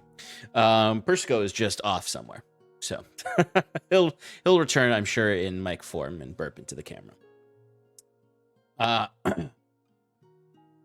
And Stefan is perpetually blurry. There he is. All right. Well, so after checking with Estos about the mysterious monodrone that appeared, you have your theory right now that the monodrone was part of the wild magic surge storm that was triggered by the potions in the alchemist lab. You have dealt with the monodrone with a swift bolt to the eye. And you are gathering back at Norland's shack. I'll say you three have arrived. Septimus will say until Mike gets here is still kind of looking around and Sass is there kind of making like spell somatic hand gestures because she's discovered how powerful her dispel magic was. She's just grooving with her new magic. As Septimus walks up, having not found the source of, having found no other traces of monodrone. So you're all at Norland's hut right now. Well, you go. Yeah, no, you can go. No, you. I was just gonna say. I was just gonna. Time to go. Yeah. Yeah. Yes. This house is clean. Septimus says, pointing at the shack.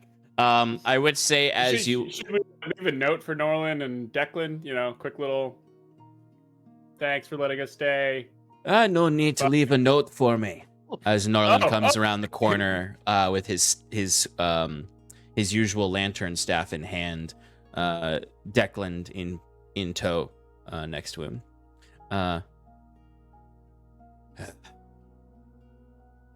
These big creatures trashing up the city. That goddamn tower wrecked the whole block.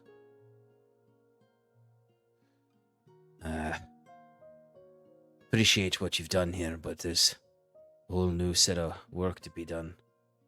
I suppose it's not blisters and blood and boils and specters. Right. Keep your eyes out for giant ooze monsters as well. I think they might be in the sewers. Oh. Ian's right. The cleansing fire, I'm sure you already know, will not penetrate through the earth. There's probably still some lingering evil below the town. But at least that'll keep them at bay. Down there. There's also a fake chest that's on the dock somewhere. Just be careful of that. Care to elaborate? You know what a mimic is? I understand. Well, I suppose there's a lot of work ahead. When you get to Sercanto, so assuming you're still going there. Yep, we're gonna follow the river that you know the name of, don't you? Yes, the Eldcron River. Well, lost if you said the Sercanto River. I had I'm not gonna Eldora. lie. I was this close to just naming it Sercanto River. or the Bracklin River. The Bracken River. The Sometimes Bracken called the River. Bracklin River. No, Eldcron. The Eldcron River. It's if you're moving quickly, you can get to Sercanto in a day or two, depending on if there's anything on the road, which there almost certainly is. I haven't been out there in quite some time, so I'm not sure how safe it is. Well, if there's anyone that can make the trip safer for those coming after us, it's Iron and Mana. Right, boys? And Saskia? Saskia Yeah. gives you like a really awkward high five because she's still doing magic fingers. Where's Almira? Oh, Mira is inside the shack. She seems Close eager to the get out of Door. You gonna be okay here, Almira? here. You see, she's just cooking food for herself. Like she's made herself quite comfortable now, and she looks back and she sort of gives you a very shaky nod. Like she's still not speaking a lot like she was before, but she's clearly the magic in the air has brought her out of the shell shock that she was in when she witnessed horrors of arriving to this place. So this shift in scenery, even though there are heap golems around and it's still a ruin that is ghostly in the aesthetic, not necessarily the literal ghosts that were here. She seems in better spirits. So she just gives you kind of a weak nod. And she does say, though, before you walk back out, I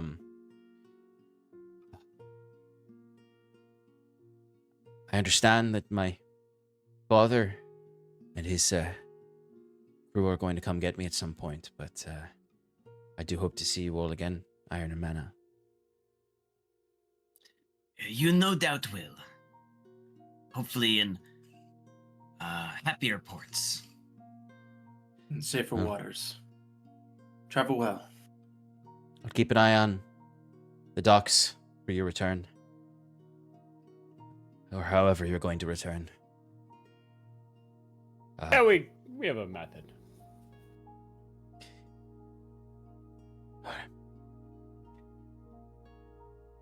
Good luck. Toodaloo. Good luck. As we skedaddle out of here.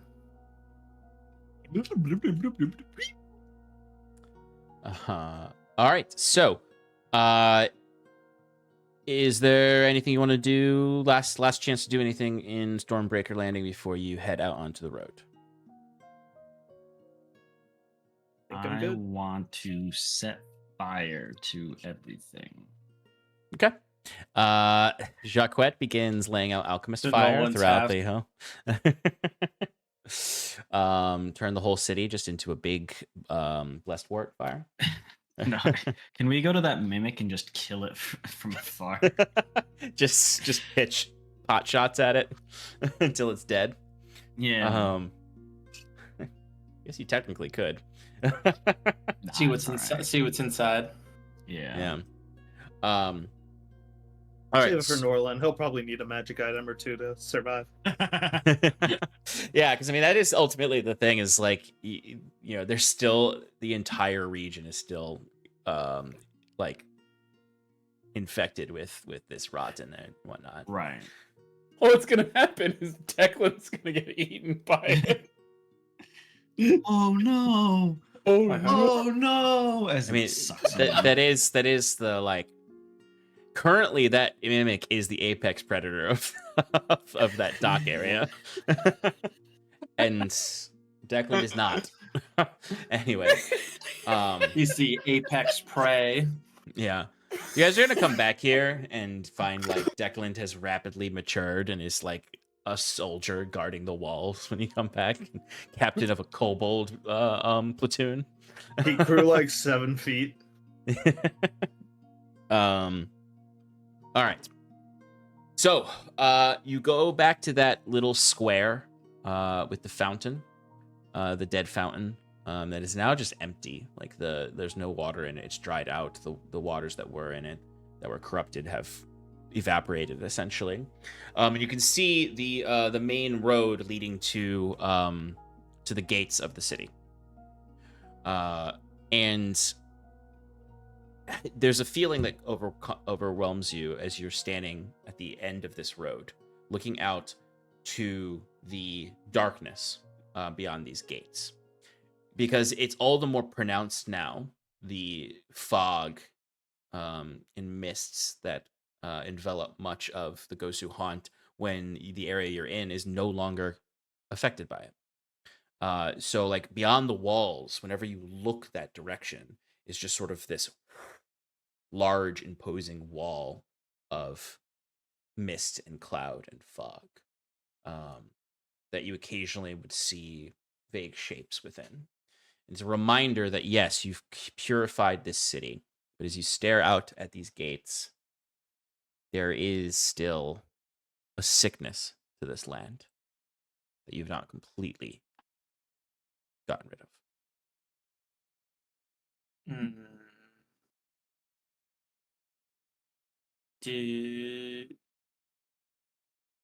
Yeah.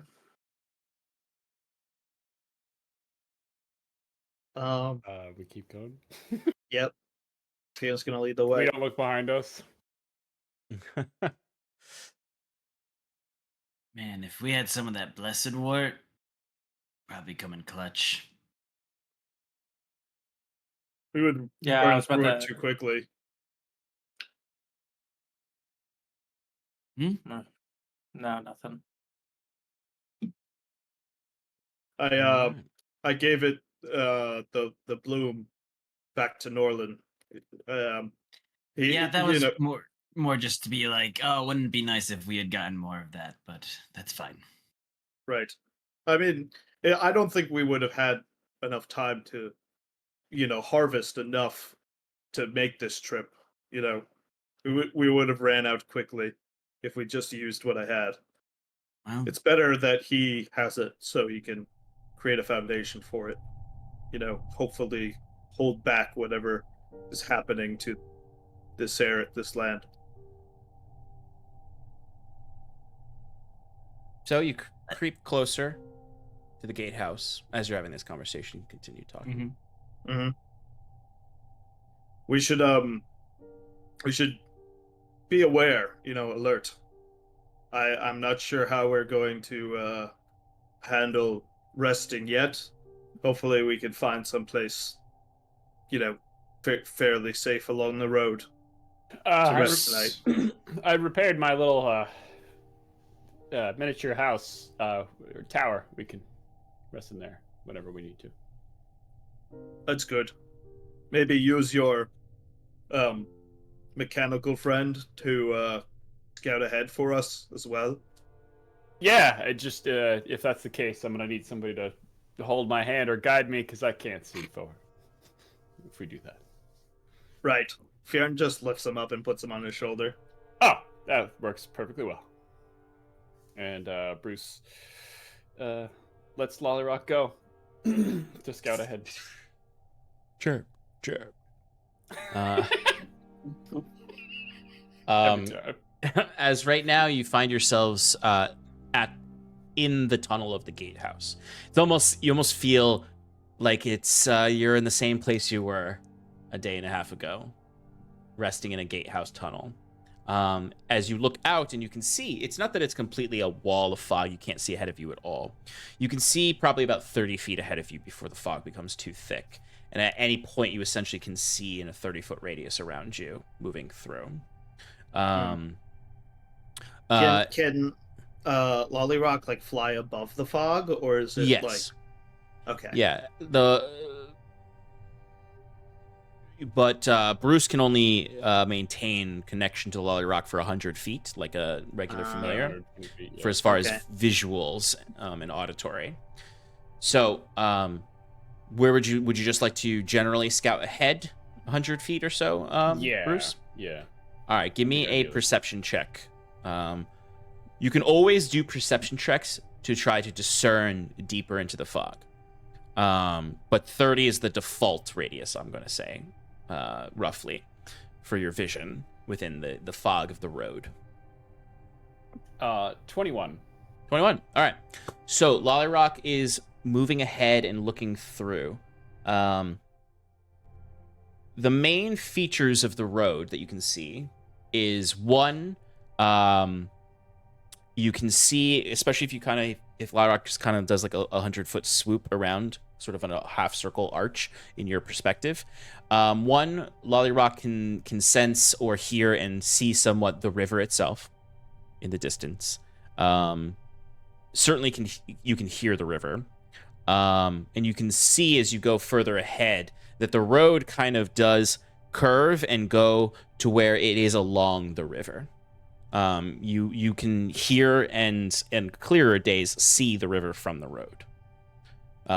So they are meant to be a parallel line to Sakanto. Although the road may at some point straighten out where the river winds. The trees out here are very concerning. The bark is a dusky black color. There's almost like a matte to them.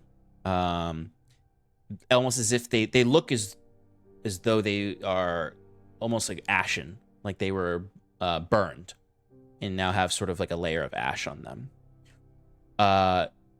But you can notice dripping down them, like sap from wounds in the tree, is a bloody ichor. And the branches themselves are devoid of leaves, but instead have these hanging, fleshy strands off of them. It just is flesh in the trees. Bushels of hanging flesh. It doesn't look like there were bodies hanging here. It literally just looks like there are fleshy strands and growths coming off the trees. Almost like between branches, there might be this flesh-like substance taut over them, making this very disturbing looking sort of tent amongst the tree. And then in other areas, it literally is just hanging off of it, like almost like a willow tree. But instead of the willow strands, it is flesh. Yeah. And similarly, around these trees, there are little pools of the blood that have gathered, almost like little puddles amongst old rotten stumps, in little amongst the detritus of the dead leaves that were probably this tree's original leaves, that are all just sort of piled around, stained red with the blood in the vicinity of the flesh branches above. And it almost creates these natural perimeters to these trees, where beyond it is just sort of this dismal, blighted land. Imagine Fjern is taking the lead through the mist, and he's got Bruce in one, on his shoulder on one hand, and the other hand he's like got a long sword, and he's just like trailblazing, like clearing a path. Not cutting down trees or anything like that, but just like roots and things that are along the path of travel. He's just like, chopping away at.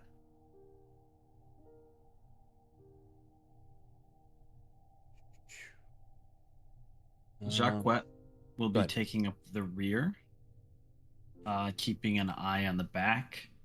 And Sean, for reference, is this considered dim light or is it bright light? Dim. Okay, cool. Would you say this fleshy outgrowing from the plant life is like similar to the things that we saw in the town beforehand, where there was those blood oozes that when you like damaged anything nearby, it would like create blood monsters? It definitely thematically seems the same. Like you're not sure. It doesn't look like there's oozes slurping around in this area, but there is these pools of blood, very akin to the pools of blood in the previous chamber, or previous in the city. Yeah, I'll keep in mind to like try and avoid those as much as possible. Yeah. So are you guys are keeping a wide berth from any of the flesh trees? Yes. Okay. As long as like there is a straight path through. Yeah, them, yeah. To get through It's them. a road, right? Yeah. We're on a road. Mm-hmm. I imagine it's a little overgrown though. It is. There are certainly parts of the road where the boughs of the branches do hang over the road, where there is sort of drippings of the blood sap. If you can move through those very carefully, because they don't completely overlap. It's not a complete like arched over canopy. There is a separation between the boughs, but you would have to get a little bit close to some of these trees, but not like immediately underneath their boughs, or by the actual bloody trunks.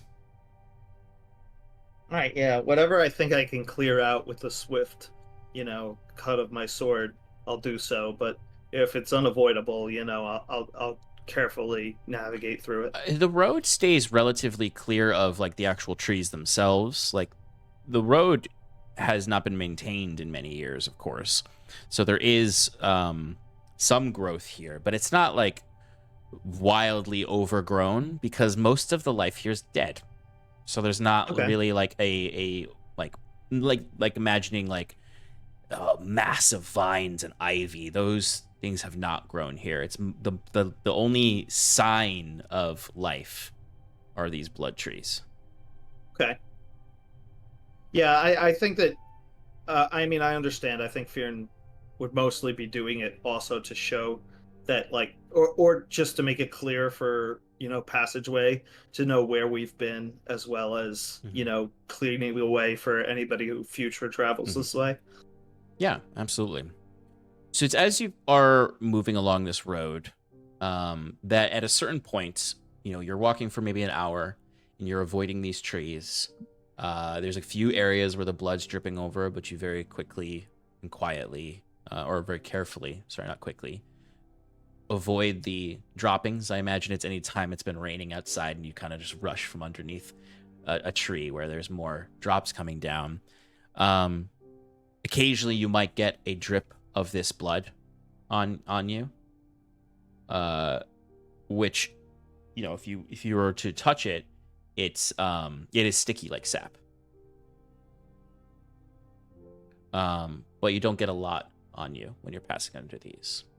About 30 feet ahead, or I'll say Lollyrock notices about 60 feet ahead, there's a point in the road where two of these trees are parallel from each other and have sort of overgrown roots over the road. They're two larger trees than the ones you've seen before, almost forming a bloody gate here. Now, when I say a bloody gate, I don't mean that there's literally like a raised wall of roots. I just mean there's no way to stay on the road without stepping amongst the roots. And if you go into the brush on either side, the trees are too close for you to be able to avoid them either. There's an impasse, so to speak. Yeah, there's two trees overhanging up ahead. I'm not sure we're gonna pass it. Suppose we'll push our way through. Anybody else got a better idea? Beyond the trees, is it just the two large trees, and then it's kind of the same thing? Yeah, beyond? It's kind of the same after that. It's basically just one area. If you've ever, you've been on an old road and it's been like split open by massive tree trunks. There's essentially maybe a 10-foot area of entangling roots that goes over the road. Now, you guys haven't gone into the woods itself to really see how the trees interact with creatures that step off the road. But one thing I will note is that as you've been walking through, there's just sort of been this very quiet, eerie breeze. Kind of like if you're on a winter's day when it's just freshly snown and there's not really like there's a unique silence where there's no animals, there's no birds, there's no bugs. That's what this place sounds like, with the like the creaking of the trees, as if like it's not strong enough wind for them to be shifting with the wind. It's the sounds of them moving the trees. Mm-hmm. And beyond this like bloody gate, it's just more trees, right? It's not like it just ends, right? It's really is like a dark, foreboding, primordial forest that you're walking through. With these trees that are so overgrown and seemingly toxic that nothing else grows here. Everything else is dead. And the trees do have sort of a twisted look to their bark, almost like that you can see, even though they don't look like they're moving, the twists look like how they are probably moving very slowly. Maybe growing taut like a muscle and then relaxing. What do you think, guys? Should I brute force through this, through these routes, or do you want to try and sneak around? I wouldn't want to move into the brush. I think staying on the road might be the best bet. I suppose we can try and damage it from a distance. Try like a fire, something fiery, burn away the overgrown branches, or? Fearn uses a bonus action to summon his maul and just slams it on the ground. How about this? That might work. I do have a fire spell, but this thing usually is pretty destructive.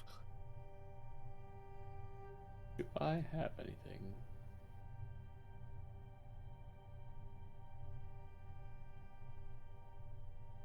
No, not really. So from 120 feet away, Sean, or I guess we have to get within like 30 feet to see the things. Yeah, for you guys, it would be, you'd have to get within 30 feet to get a good look at them. They are 60 feet ahead right now. Lyrock noticed them 60 feet ahead. Fearn would get 30 feet up to it. And Okay. then I guess we're going to try casting a firebolt. Okay. There are 2 trees, a left one and a right one. Which one would you like to fire it at? I think I'm just going to shoot it straight down the center of the road. At the road, at the roots? At the roots, yeah. Okay. Give me an attack roll.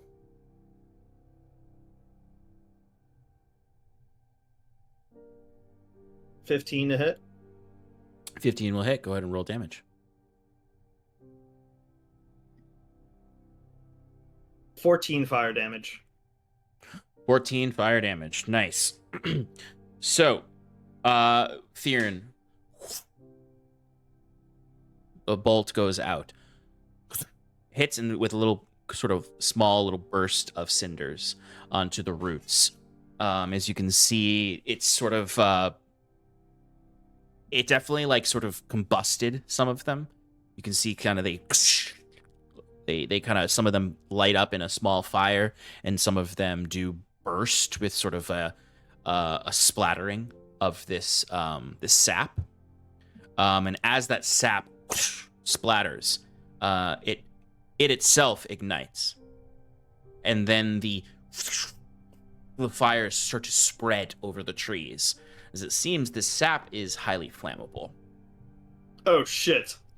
And you see the trees erupt into these flames, and you can hear that stretching and twisting as the trees Can I start going the opposite winds. direction? And you can see, and Bruce or Fearn, you're the one up close. Did you guys follow Fearn to be able to see this as well? Well, it doesn't matter. You're 60 feet away. You can see the fire ignite behind the fog, cascading this silhouettes of these flesh boughs.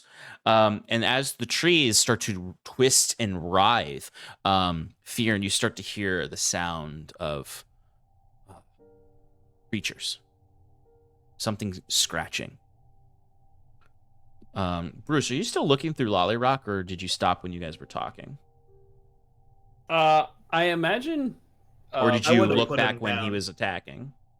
I probably would have looked back when he was attacking. Yeah. You can see through Lollyrock these trees ignite into flames.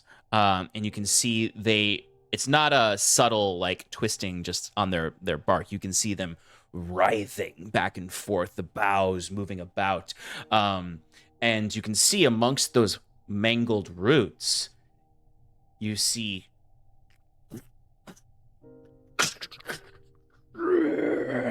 pulling itself out from the roots, between the roots, is a zombie. Oh god, we got undead, guys.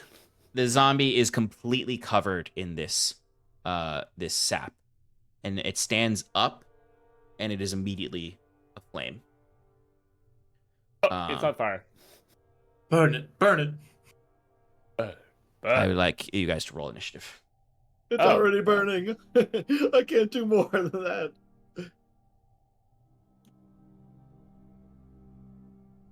Oh. I always roll really high on my initiative.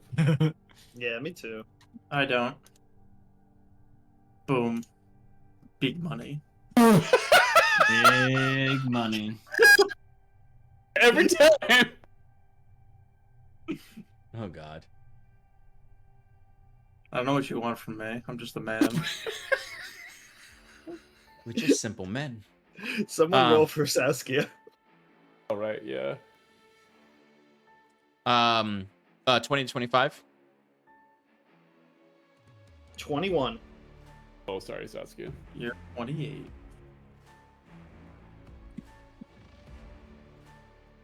Fear got a 21.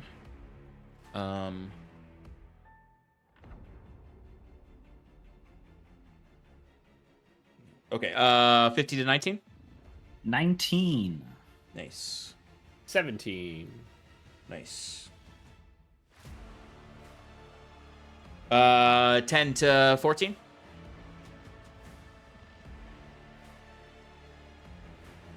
5 to 9. Saskia got a 6. 1 to 5. That's a 2. Sorry for making you say it. You disrespect me again. I'm sick of it.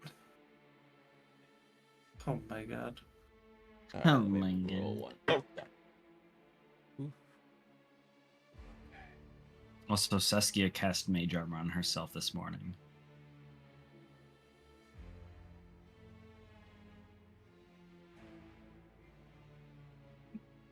What is this? This is a 17. Bruce, what's your dexterity? -1. Oh, you actually win. Zombies aren't very dexterous. All right, Fearn, you are up first. So there are the two trees there writhing in the flames. There is a zombie that has just pulled itself out from the roots of the tree on the left. It is standing there ablaze. What would you like to do? Jacquette, you're on deck. So it's already on fire. So I think I'm just going to do the ranged attack on my thunderous hammer. Okay. How you said it's next to the tree? Yes, it's what's literally, yeah, it's within like the 5 foot surrounding of the tree. Yeah. Yeah, I think I'm just gonna keep my distance. So we're gonna do I believe it is a catapult spell. Mm-hmm. DC save 15 dex. Dex, you said? Yes. Against the zombie? Correct. Okay. It actually goes straight line in a 90-foot direction I choose, stopping early if it impacts a solid surface. So I don't know if that, entails the zombie or not, but it might hit the thing behind it. Yeah, it's if it strikes a creature and it fails its saving throw, it stops moving. Got it I definitely see that. it definitely fails though with a Great. with a 7.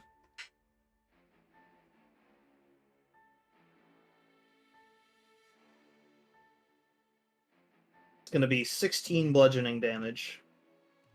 Okay, 1 second. Just want to grab mine.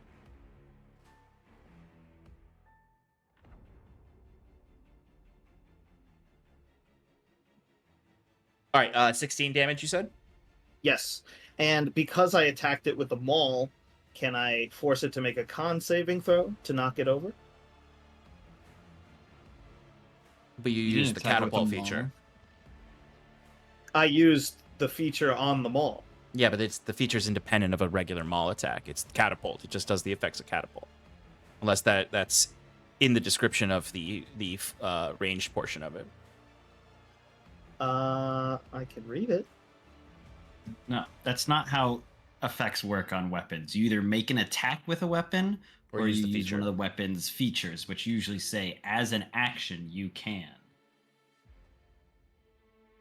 Soaring Thunder. As an action, the creature hurls the enchanted stone. Not an attack action, which is what you need to do to use your weapon proficiencies. Yes. Okay. Yeah.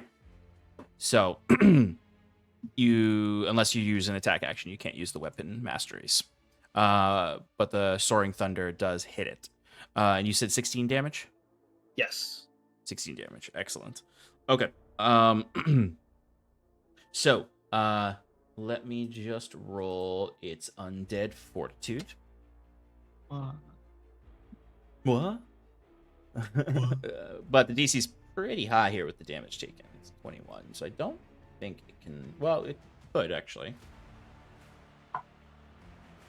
The zombie is killed by your boulder and does not keep itself alive with its undead fortitude.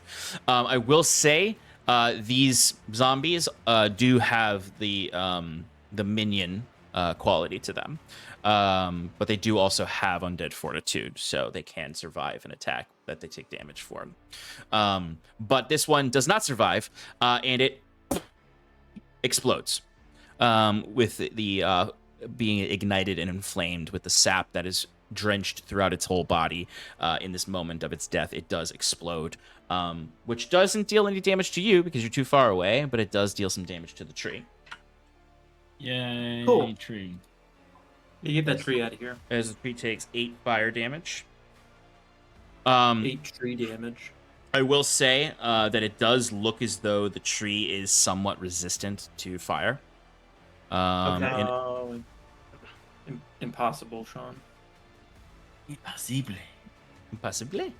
All right, so that is your action. You have your bonus action, Fearn, and your movement.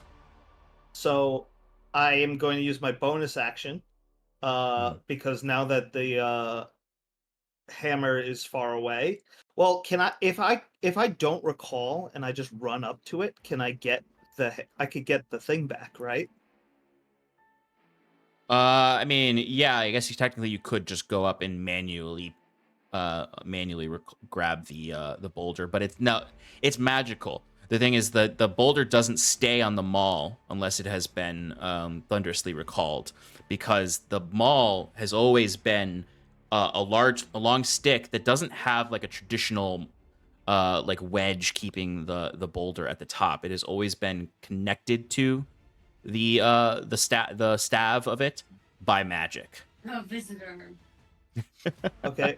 So I have a visitor. What? So it can't just be picked up and put back on it. that's fine. Well, I'll actually take that back because it is magically connected. So you can go up and manually place the head of the staff at the rock, and it will magnetize to it. It just doesn't have any effects. Like, it won't do any kind of like bludgeoning damage or anything. It'll just manually be placed on it. So yes, you could walk up to it. Yeah, like it wouldn't have any recall effects. Exactly. Yes, but you can definitely like just place the staff onto, what is it? Haft. That's the word I'm trying to think of. The haft of the maul down, and it would magnetize to it. Yes, you can do that. In which case, when I kill a creature, I can make another attack. But that's if I make an attack. Let me read it again because it might be the same situation as the other thing. Immediately after you score a critical hit with a melee weapon or reduce a creature to 0 hit points with 1. Yeah, that's it would only the melee attacks from it will trigger that. Okay. All right. You do still have your bonus action. If there's anything else you could do with a bonus action. Bonus action. Not much. Yeah, there isn't really anything you can do there. Can I pick it up from the thing and then walk back a little? So I'm still a little bit further away from the tree? No, because the tree is 30 feet away from you, so you'd have to go up 30 feet to get the rock. Well, I suppose you go 5 feet up where the rock is sitting, and I guess you do have 5 feet. Right. Yeah. So I take a 5-foot step back, and then my turn. Okay.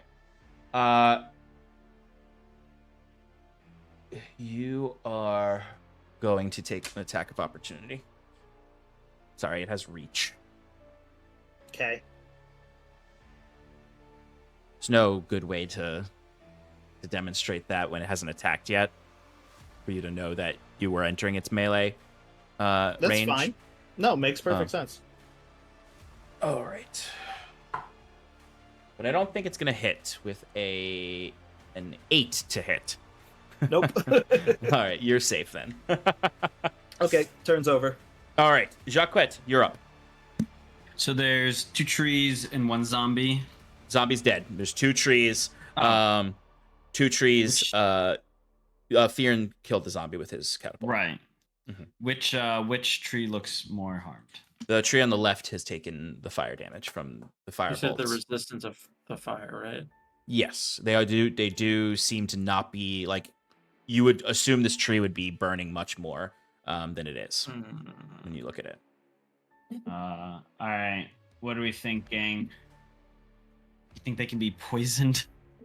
They could be radiated.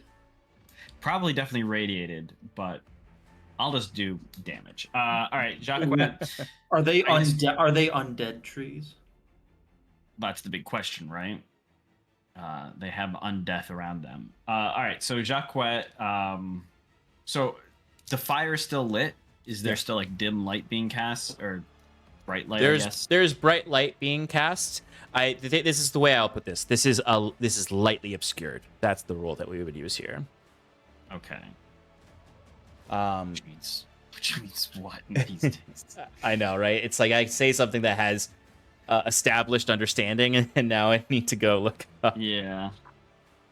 All right, I got it. I have it. Okay. Lightly obscured. You have Do I disadvantage. need to move to attack it? You have disadvantage on wisdom perception checks to see something in lightly obscured space. Also see also dim light. It's dim light. Because an area that is dimly lit is lightly obscured. You do not need to move to get sight of it. You just have disadvantage on perception checks. Okay. Steady aim, shoot it. Okay, go for it. Oh, mamma mia. That's a 12 to hit. 12 just hits. Okay. They're static trees. The trees, Yeah, brother. that's fair, but like they're bark of ashen blood. Yeah. So that's gonna be 21 magical piercing damage. Okay. The tree is slowed by 10 feet. Excellent. I end my turn.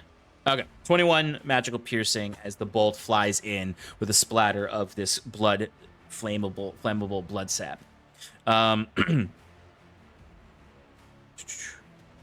Bruce, you are up.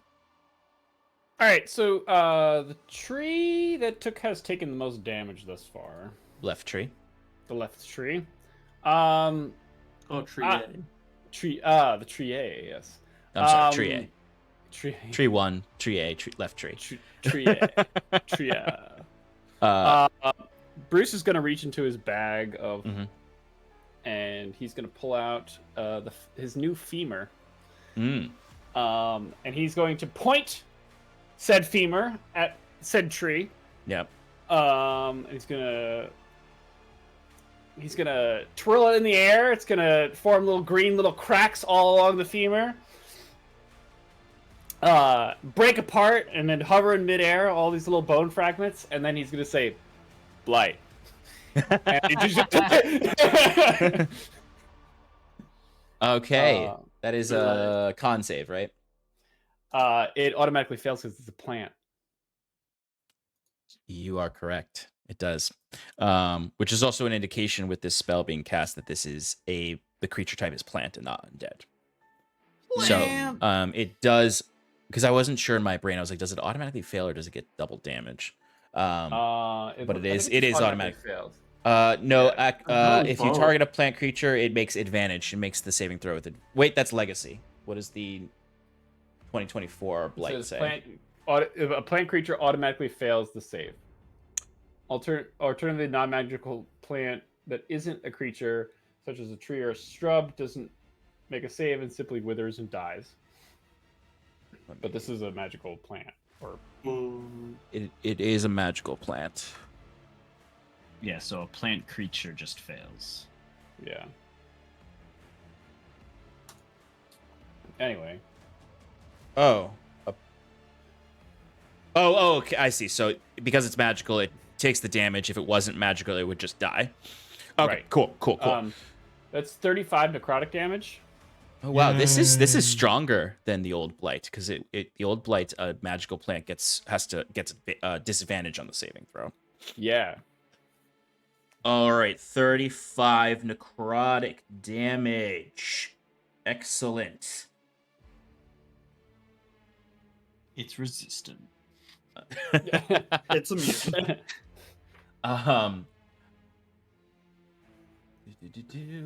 It is oddly enough not resistant to necrotic damage. Huh. Mhm. I would have thought it would be.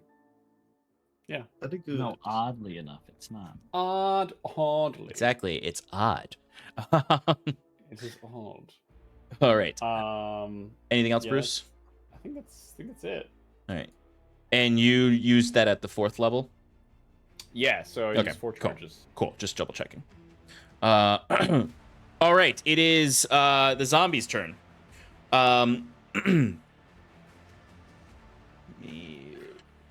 What zombie?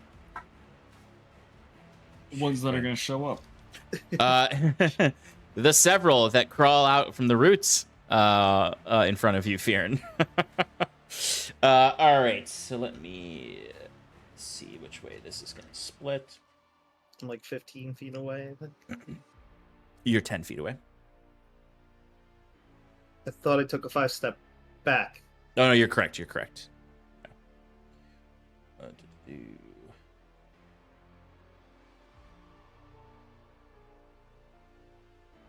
Well, you were 5 feet away from the stone when you went and picked it up, and then you were 10 feet away from the tree.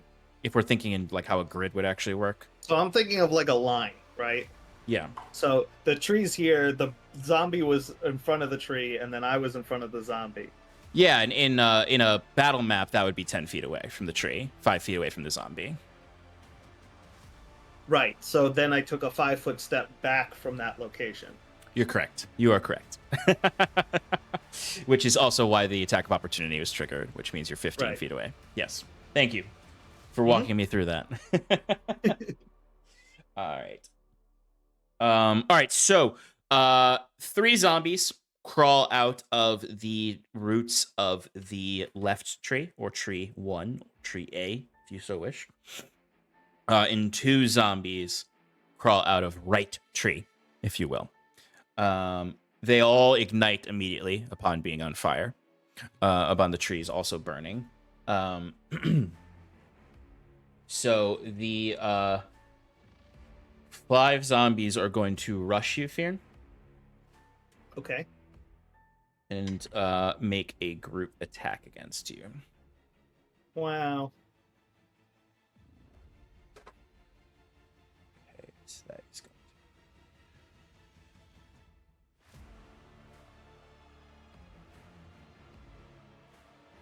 Sorry, 1 second. I don't know what group attack means, but I'm assuming it's some mechanic I'm not gonna like.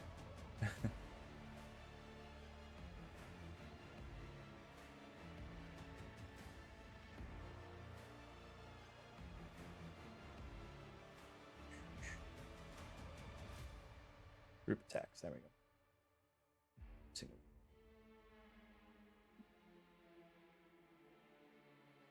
All right, cool. All right, Fearn. That is going to be an 18 to hit. It doesn't hit. Okay. Let me just check something real quick. Sorry, I have not used this in a little while, so it might actually be...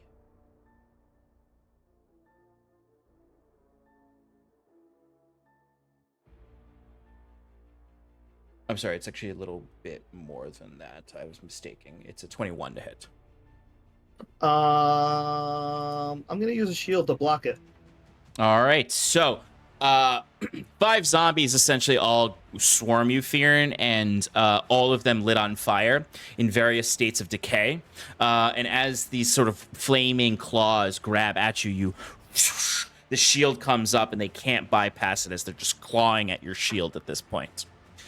That is the zombie's turn. It turns over to the tree's turn, and then it is Sass and then Septimus on deck. So let's see. Tree, you're 15 feet from the tree.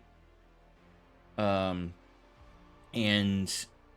if you're 5 feet, you would be another 5 feet away from the other tree. So you're 20 feet from one tree, 15 feet from the other tree. So it is not going to get its multi-attack on you. But it is going to use its one ranged effect on you.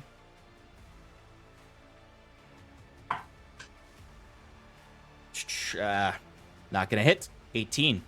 Yeah. So it does not. You see these roots do writhe on the ground and sort of swim through the ground and erupts up and attempts to essentially grapple you and attack you. But your shield blocks it as well. That is the first one. Second one's gonna attempt the same thing. This one is a 24, which I think with shield doesn't work. Doesn't hit. What's your AC without 20... shields? My AC without shield is 20. And shield is +5, right? That is correct. Yep. All right, so it misses. The second one misses as well. Sweet. All right, Saskia's up. Who is controlling Saskia? All right, Saskia is going to use her action to cast that spell, Eldritch Blast, against Left tree? the left tree. All right, go for it. Oh. So she's going to make all 3 attacks on the one. There's a nat 20. Nice. Let's go. So 5 plus 10, so 15, 30, which is nat 20, and then 25. So sorry, say that again. It's the what is the 15 to hit, okay? and then a nat 20, and then a 25. All of those will hit. So let's All calculate the nat 20 first. All right, so that's gonna be 10 off the bat. 10 plus 15 plus 8, so 23. Nice. Rolling hot with this damage, and then 14 force damage, Nice. and then finally 8 force damage. Okay. This thing is looking really rough as each blast is shooting off bark, and like at this point, because of the force of it, some of the branches start to fall off, some of the flesh starts to fall off. This left tree is looking on its last legs, but it is still up. All right, she's gonna use a bonus action to cast Eldritch Blast on the same tree.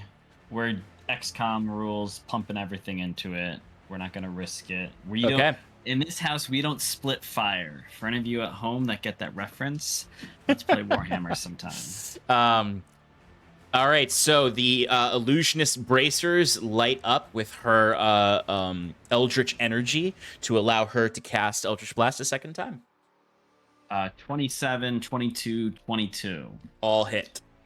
That flat is going to be 18 damage. Do you want me to roll? Let me check.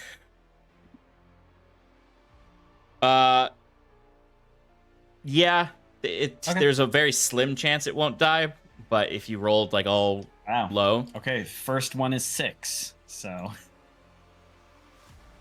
next one is 13. Yeah, that's gonna do it. How does Saskia destroy and then this tree? 14. Yeah, so she's just like, I'm not even gonna bother doing the accent, but she's like, okay, I did it. I did the cool magic before. I'm gonna do it again.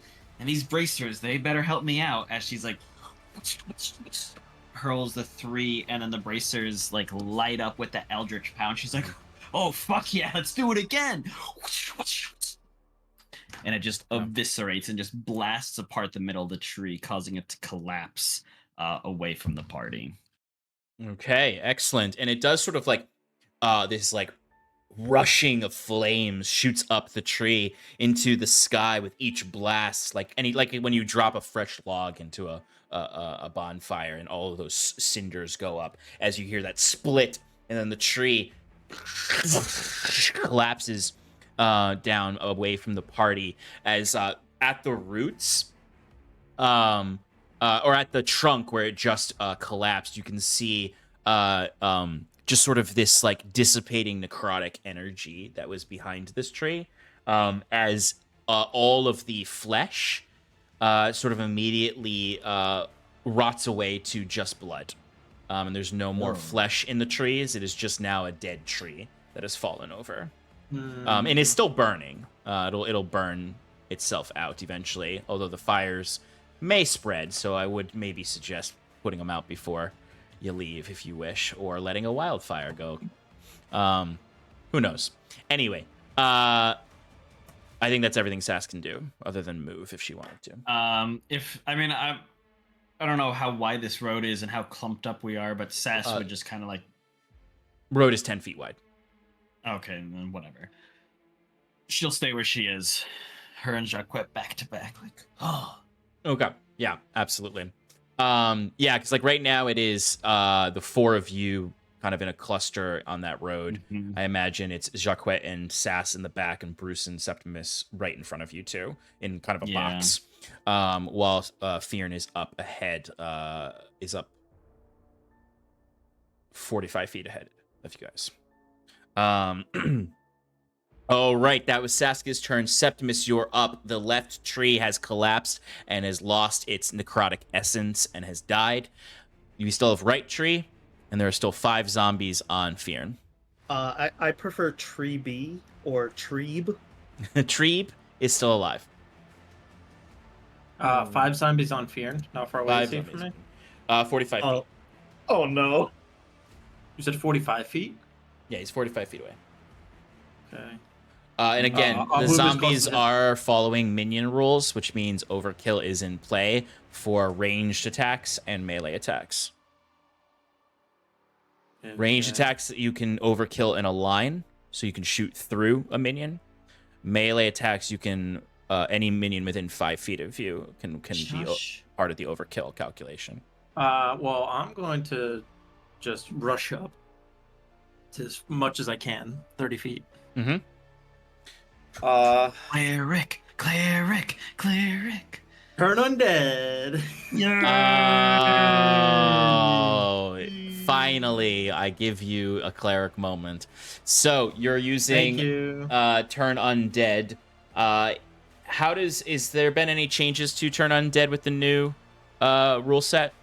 As far as like the way that does it still do the auto kill for certain CRs? So now it's if they fail to save, you have the Seer Undead now, which does 5d8 radiant if they fail. If they fail. Okay. And it doesn't end the turn effect. Oh, the turn effect just automatically happens no matter what. No. Oh, I'm sorry. No. It's a DC 17 wisdom saving throw that wisdom save. Okay. Yeah, that they need to make. And on a failed save, they're frightened and incapacitated for 1 minute. And during that duration, they have to move away from me as much as they can, and they immediately take 5d8 radiant damage. What's the DC again? 17. 17. Okay. I'm gonna roll now for these. I'm gonna roll 2 group rolls. I'm not gonna roll for every single one because they're right now technically 2 groups of minions. Just because I don't want to roll for all of them. All right, group 1 fails. Group 2 also fails. So go ahead and roll me those. Roll me. No. What's the radius on this? 30 feet. And you ran up 30 feet. Yeah. So the 5 are in that 30 feet. They are all within that 30 feet. Septimus, How do you kill every single one of these undead creatures? That is the 5 on Fearn, and that is also the additional 6 that are still in the roots of the trees that we're going to come out on the next turn. Oh shit! Yes. What does it look like as you kill 11 zombies at once? Woo, baby. I would think that because things are on fire and burning, right? Mm-hmm. It's just like a normal fire. Yeah, it might be a little blood crimson in color.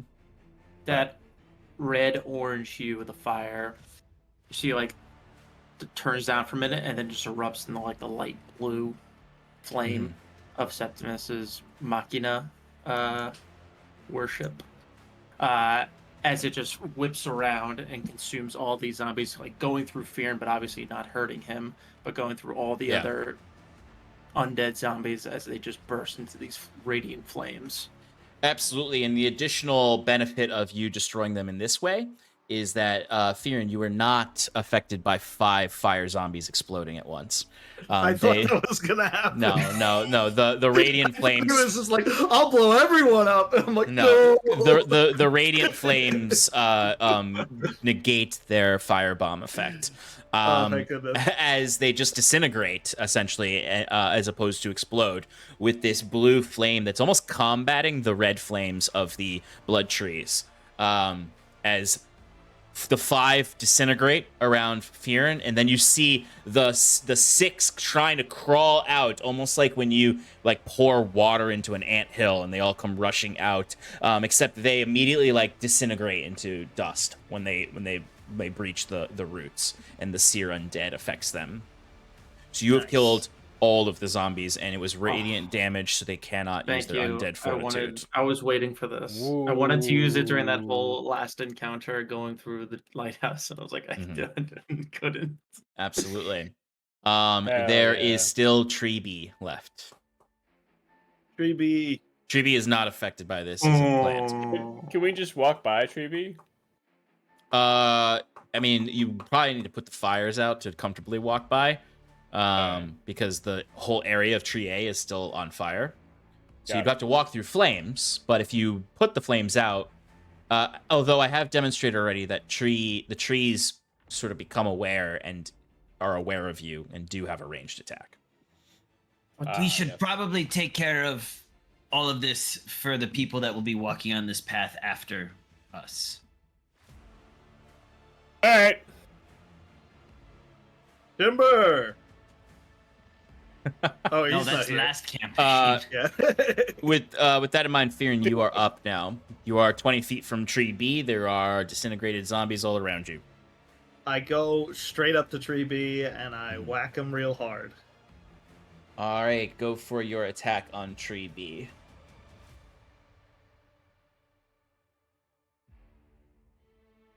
First attack, 26 to hit. I will be That hits. rolling.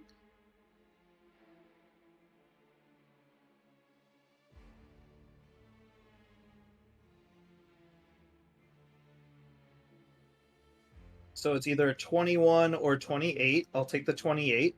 So that's 16 bludgeoning, 12 thunder damage on the first attack. 17? Sorry, say the damage 16, 16 and 12, so it's 28 total. Oh, okay, 28 total. All right. Second attack, Go for it. same roll, 26 to hit. That hits.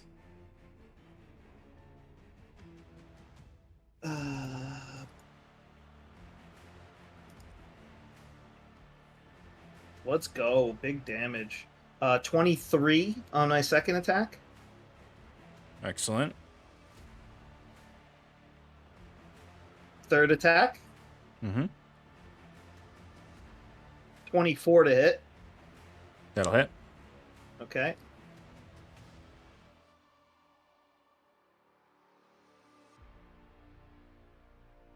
$16 damage. Okay. Fear, you do notice that with each attack, the burning sap does kind of explode off of the tree, and would deal fire damage to you.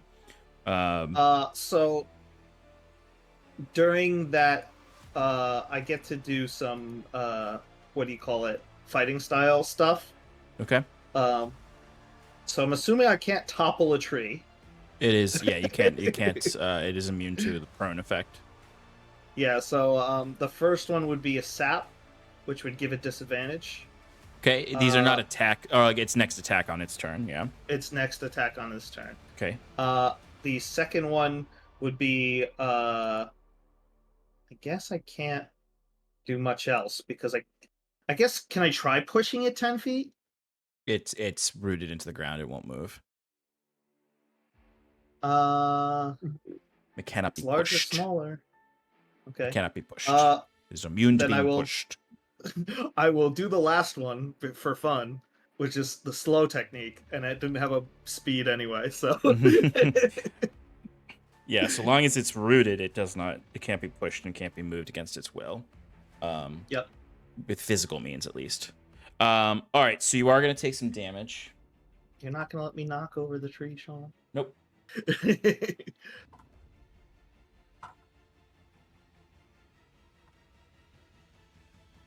21 fire damage. Is that from all three? That's from all three. Okay, I'm resistant to fire, so it's only 10.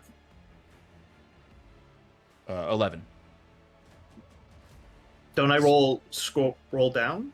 Or Yeah, half of it was 23 21 damage. is Did I say? Okay. Oh, sorry, you're right. I did 21. say 21. I did say 21. It is 10. There you go. Thank you. All right. I think that's everything you could do, Fearn. Yeah, So, I'm Jacques, good. you are up with Bruce on deck. It does look aim. like it's close to bloodied. Fire. Oh, What'd you get? natural 20. Oh my god. How many sneak attack dice do you have? Only 46. Okay. So 24. Yep, 24 automatically. 24 plus 8 plus 5 is 32. 37. Nice. 37 plus 643 plus 7, 50. 50 magical piercing damage. Is that total? Yes. 50 total. Okay, so that it is still alive. It is Sure. on its last legs, though. Very similar to the last time. Last roots, you mean? Last roots. Ah, fuck. Anything else, Jacques? I think that's all you can do. Yeah, end turn. I just because it's pretty crazy. What does this like? What does it look like when we get these crazy crits from Jacques? So I always imagine that like the way that he fights is it's taking advantage of weak spots and getting opponents when their guard is down. So with something like this, it's almost like he fires at one of like the largest roots, and it's like it's just this force of energy that accompanies the bolt that just rips a hole through one of its roots, you know, causing on a normal tree maybe some damage that might have it list over or whatever. But to this one, cuts it off from part of its lifeblood. Yeah, and you even see like as you fire it and like it hits and it splits the wood and bark and the bolt pierces through, and you can see, which you would have also seen from the tree that fell over, that like its internal self is fleshy. It's almost like the flesh that comes out from the branches is like coming from the core of the tree. Like this healthy tree's innards were being replaced with this fleshy material. That then melts away into this remnant blood after it's not dead yet, so you just see this musculature within the bark of the tree. It's like an Evangelion tree. Yeah. All right, Bruce, you are up. There is just tree B left, and it is looking really rough. As you can see you can't see it, but Lollyrock can see the flesh bits. Bruce kind of gives after watching Saskia just absolutely demolish that other tree with her Eldritch Blast, Bruce is just like, all right, And then Bruce just sends out one little ray of frost. Go for it. Pew! For 21, aka 16 cold damage. 16, you say? Bruce, how do you kill Tree B? Okay. It only had 13 health left. Oh, all right. How do I kill it with Ray of Frost? I'm sorry, I wasn't prepared for this. Here's what I'll say. Everybody's hitting it. I imagine that, like, so Fearon's weakening it, just fucking wailing on it. Yeah. Jacquet sees like an opening where Fearon made like enough of a crack, so the bolt gets in there, and in conjunction, Bruce is like, all right, I guess I'll try one thing, and Bruce like freezes the area which Jacquet shot, and then Fear just has like his one last hit, and that's enough to just knock the whole tree down. Excellent. So yes, so you, in conjunction with your allies, you have exposed the weakness of this tree and then made it fragile in time for Fear to then shatter it at its base, causing it to collapse down away from the party. Excellent.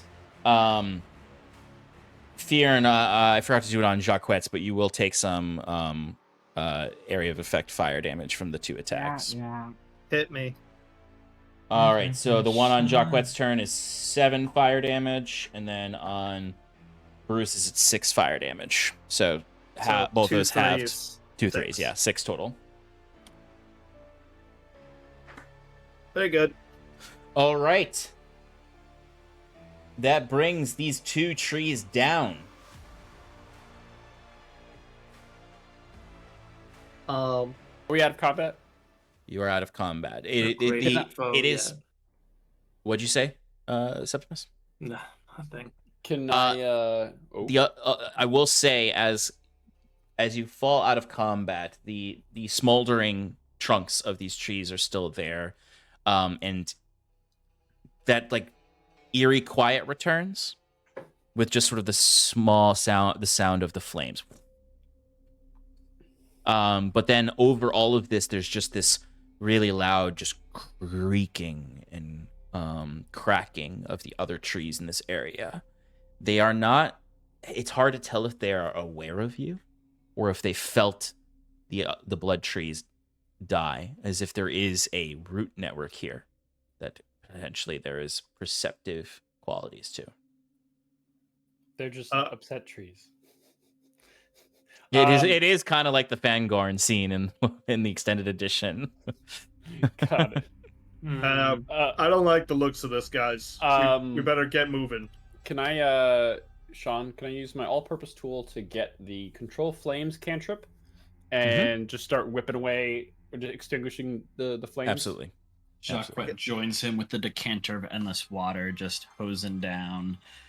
I imagine he's carrying it almost like a hose or something. Yeah, as he like, pops off the end and. It's almost like you carry it like the 2-handed like guns from Star Wars. Yeah. Fearon has Druidcraft, so I'm just gonna, do the same thing. Absolutely. The effort between the 3 of you can keep the fire from spreading, but also it seems as though with the fire ceasing, the croaking of the trees calms a little bit. I will say you do all hear, and anyone with a passive perception higher than 14 would notice that, like, in the distance in the fog, you can see silhouettes, almost as if a lot of these blood trees activated their zombie stores, and that in the forest now there are shambling shapes. Nothing is running towards you or anything like that. They are not perceiving you in the sense that they have seen you and are chasing you, but the forest does have these shambling shapes in them now. We see what kind of creatures these zombies are? Like, are they humanoids? Are they look like you and me? They are humanoid. They are humanoid. There are a variety of them. You might notice a dragonborn skull here, a human skull there. They do seem changed, though. They don't look exactly like just a zombie. Well, one, they were all covered in essentially kerosene. But two, the charred skulls are misshapen in a way that suggests growth, or like the corpses were being augmented, shifted their forms, more akin to whatever planar magic potentially is affecting this, or whatever type of magic is affecting this, was altering the corpses. So like you can even see like on the human skulls, the bone looks like almost like it's been molded, kind of like putty even, where it's like, or clay, like clay that then was fired, where it's like the jaws were stronger, the teeth were sharper, the fingernails fused into claws on them. These zombies were being shaped, perhaps within the roots of the trees themselves, like these blood trees shape these corpses further and turn them into something more deadly. That's disgusting. And perhaps Yeah, utilizing the flesh upon their boughs, almost like these are flesh farm trees that then utilize that flesh to augment zombies into more deadly things. We should keep moving. Perhaps we should burn this whole forest down. Now's not the time. We have to find the source of all this first. We can do as much damage to this as we want, but it'll just come back. Right. We got to keep moving. Let's make tracks. Let's maybe try not to leave too much of a. I mean, do we want to leave a trail behind us? I don't know if these things are smart enough to follow it anyway. We don't need to worry about it. I don't think they're that intelligent. We don't need to worry about leaving a trail. Dealing with zombies and plants. All right. Only they could have a conflict with each other in a video game. Oh my god. I hate you. But also I love you. So you press on. Are you changing the way you're moving forward, or are you still moving in the same order with Lollyrock up ahead? I might as well use Lollyrock. Bruce goes to Fearn. Right. Fearn, maintains the same thing he did before. Maybe picked up the pace slightly. I actually like to imagine like Bruce is like a baby, like Puppies. pick me Fear up. just grabs him by the scruff and puts him on his shoulder. Okay. Bruce, go ahead and give me a perception check. Got it, boss. That would be a 19. 19. Okay. In addition to Bruce's 19 here, anyone with a 17 or higher passive perception would notice what Lollyrock notices in a different way. So you keep moving on, and you're staying tight to the road, I imagine, to avoid the trees, the flesh factory trees. Right. As you keep pressing onward, you still hear the creaking of the trees, and also occasionally hear just the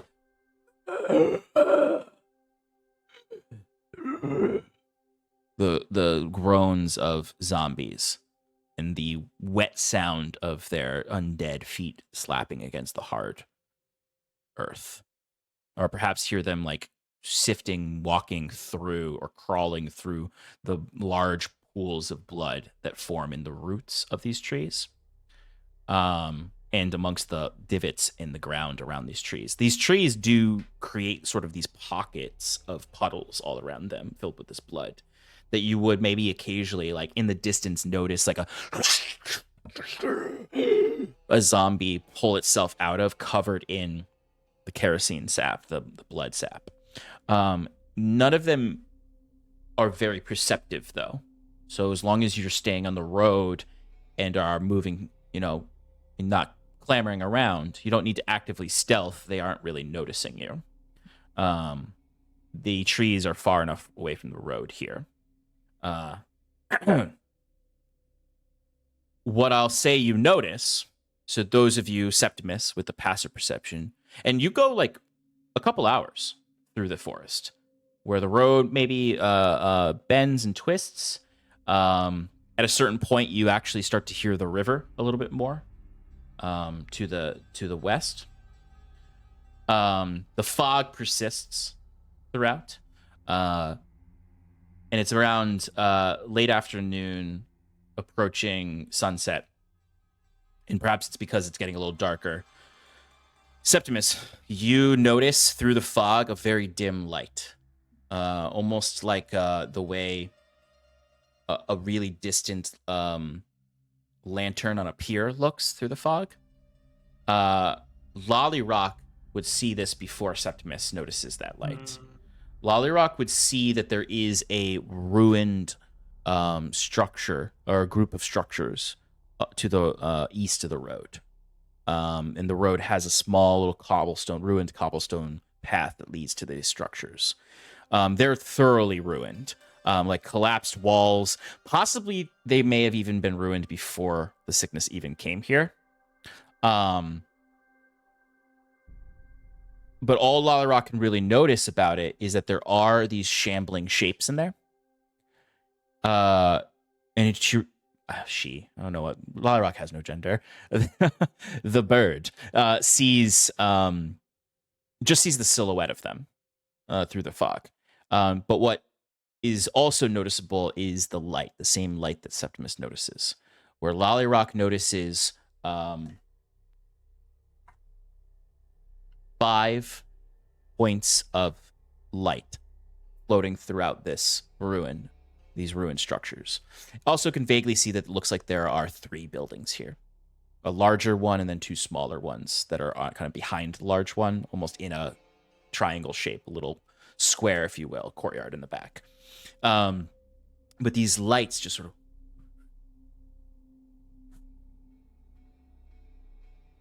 sort of float, and you really are just noticing them through the ruined windows of this structure. You can't get a good look inside. Lollyrock would either have to get in closer, or you all would have to get closer to investigate it. But there are shambling shapes that are humanoid-like, and then 5 wispy lights flying around.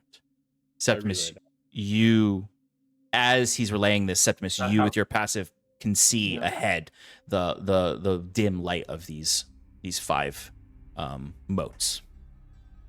How far away? So for you, Septimus, this is about I suppose it's 100 feet, because that's where Lollyrock's distance is. So this is 100 feet ahead on the road.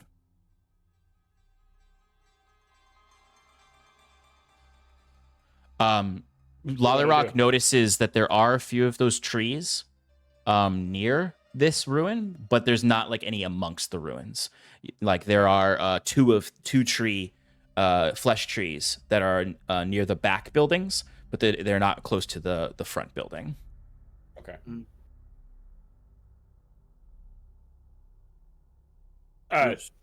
Yeah, what's up? Does your bird have a better vision of what's going on? Yeah, there seems to be some there's 3 buildings, 1 large one in front, 2 smaller ones in the back. There's trees adjacent to the smaller ones, a small square courtyard in the back, and there seems to be some floating lights and shambling figures. So I guess we're dealing with more undead. If Bruce, if you get closer, you could send Lollyrock in if you wanted to. Yeah, if we get a little bit closer, I could send him in. Do we want to do that, or do we want to avoid this altogether? I can't imagine anything good will come of this. Is there another way we can?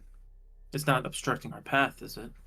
It's No, just off the just- road, so you may not, you could stealth, you can go normally. It is like 10 feet off the road is where the path leads to like a perimeter, like small stone wall, like a farm stone wall. Let's just get a little bit closer just to take a look. I'll pull Lollyrock back in. Let's not commit fully, all right?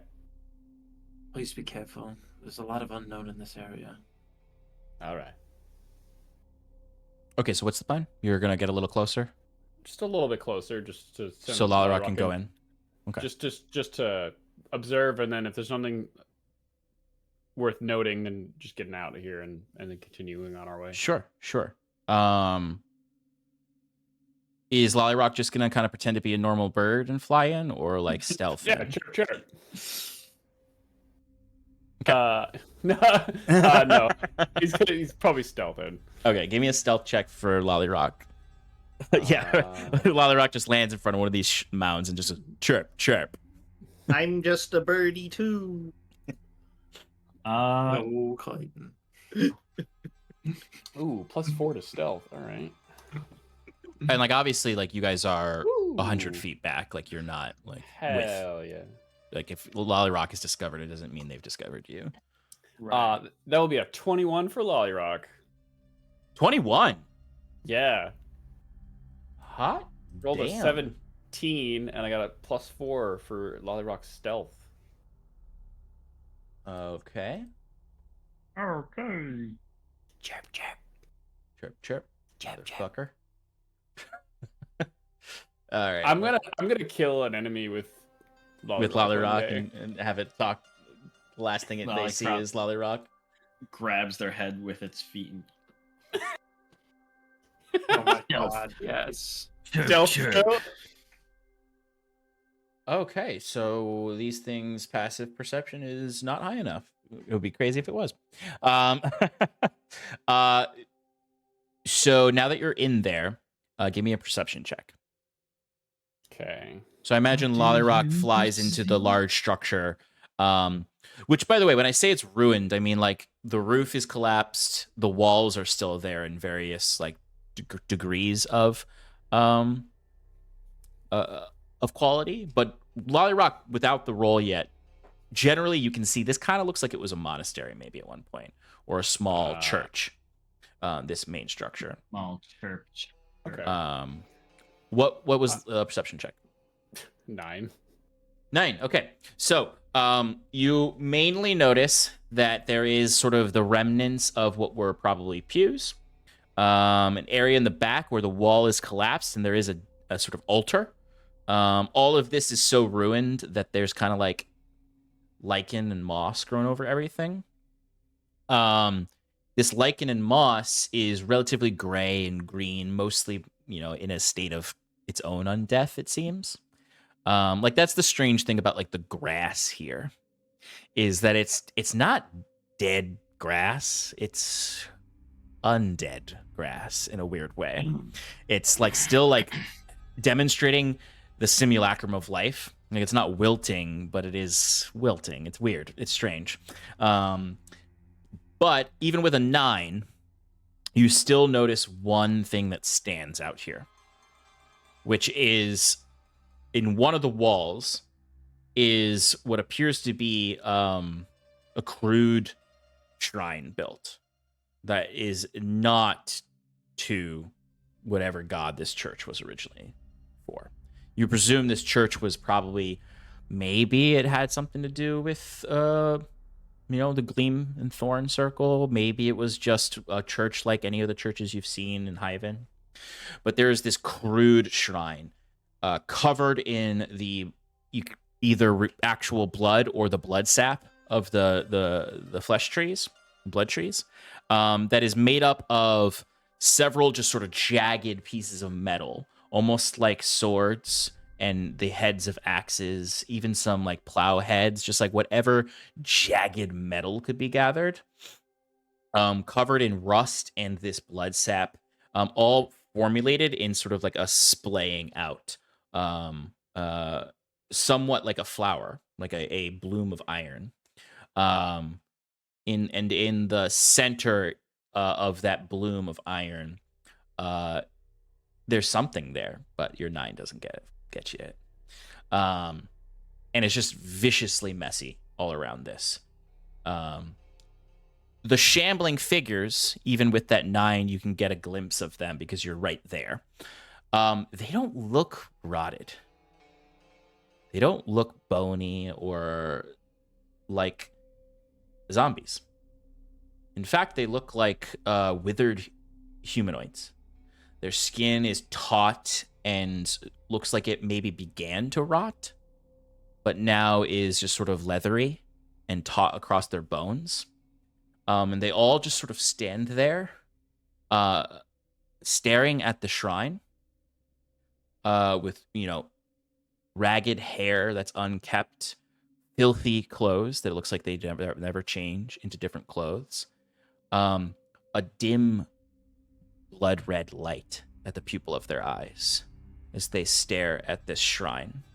Some of them you can hear now are crying,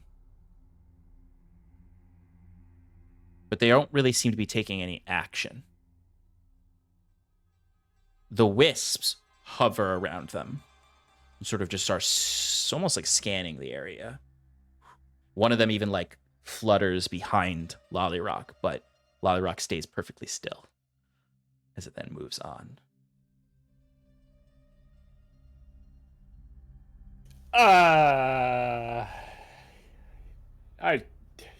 God damn it. There seems to be people that are not infected by the rot in there that are decaying. And those wisps in there they're kind of acting like sentries. And it's a monastery. It doesn't, not all of it adds up, but I don't know if it's even worth investigating. I think we should just keep moving. No, wait. Hold on. If there's people that are there that haven't transformed yet, maybe we could save some people. And aren't we trying to clear this path anyway?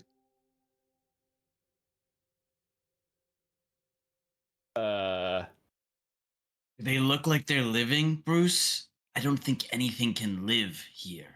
Well, one of them's crying. Are you alive?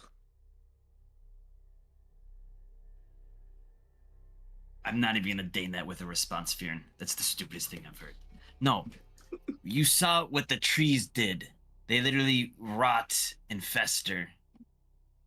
I can't imagine that those are cognizant humans, human almonds, living there. Just because they're crying doesn't mean that they're alive. There's all manner of dark magic in this world. I'm with Jaquette. I think we should just keep moving. Yeah.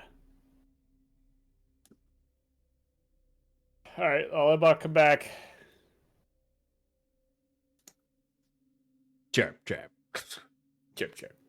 Now, I imagine Lollyrock is like very careful when he hopping back, Yeah, and then flying out the window as fast as he can. I'm gonna do one check because technically these wisps were actively looking. You got I one was check, using not there. Mr. Check to check this up. Check. So, let's see. I don't think that they're gonna see Lollyrock. What was the roll? It was like a 21. 21. Right? Yeah, so they would need to Yeah. get a 19 to see on the dice to see. Okay. Lollyrock.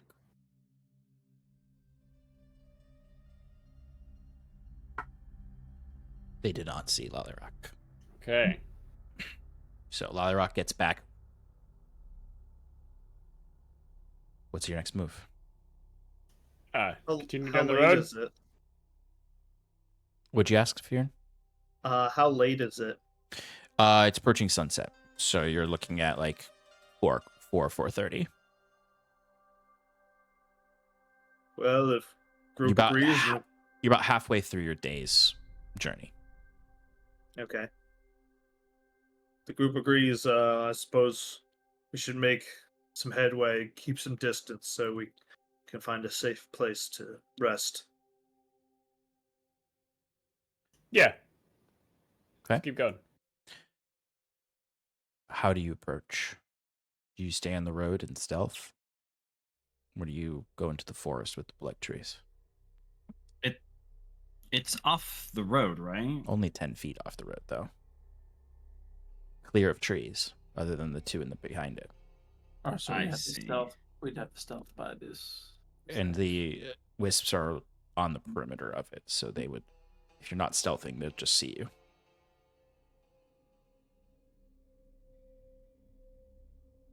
It's stealth. Yeah, I don't want to lose sight of this road. God forbid we get lost in this place. I'd Yeah, rather have I guarantee if we go out into those bushes, into those trees, we're gonna be fighting either way. At least this is a chance to pass undetected. All right. Stealth checks. I'm casting guidance. Guidance? On yourself? Myself.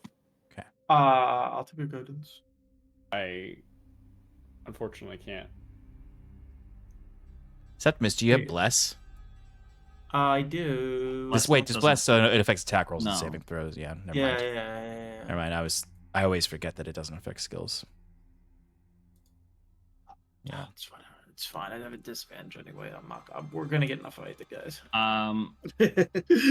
Jacques is gonna let them all go first as he stays behind. Classic. And he might even be like, Sass, let's Septimus turns back as he Let the realizes loud that boys he's not go ahead. moving he's about to say something, but then he just nods.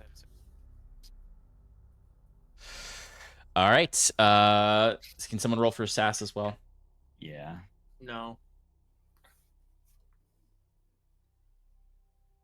Wait, to roll stealth? Yes, please, sir.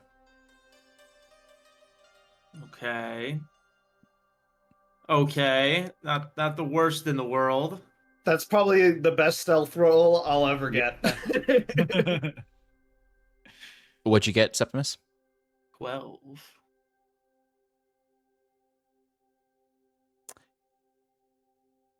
Can anyone help Septimus?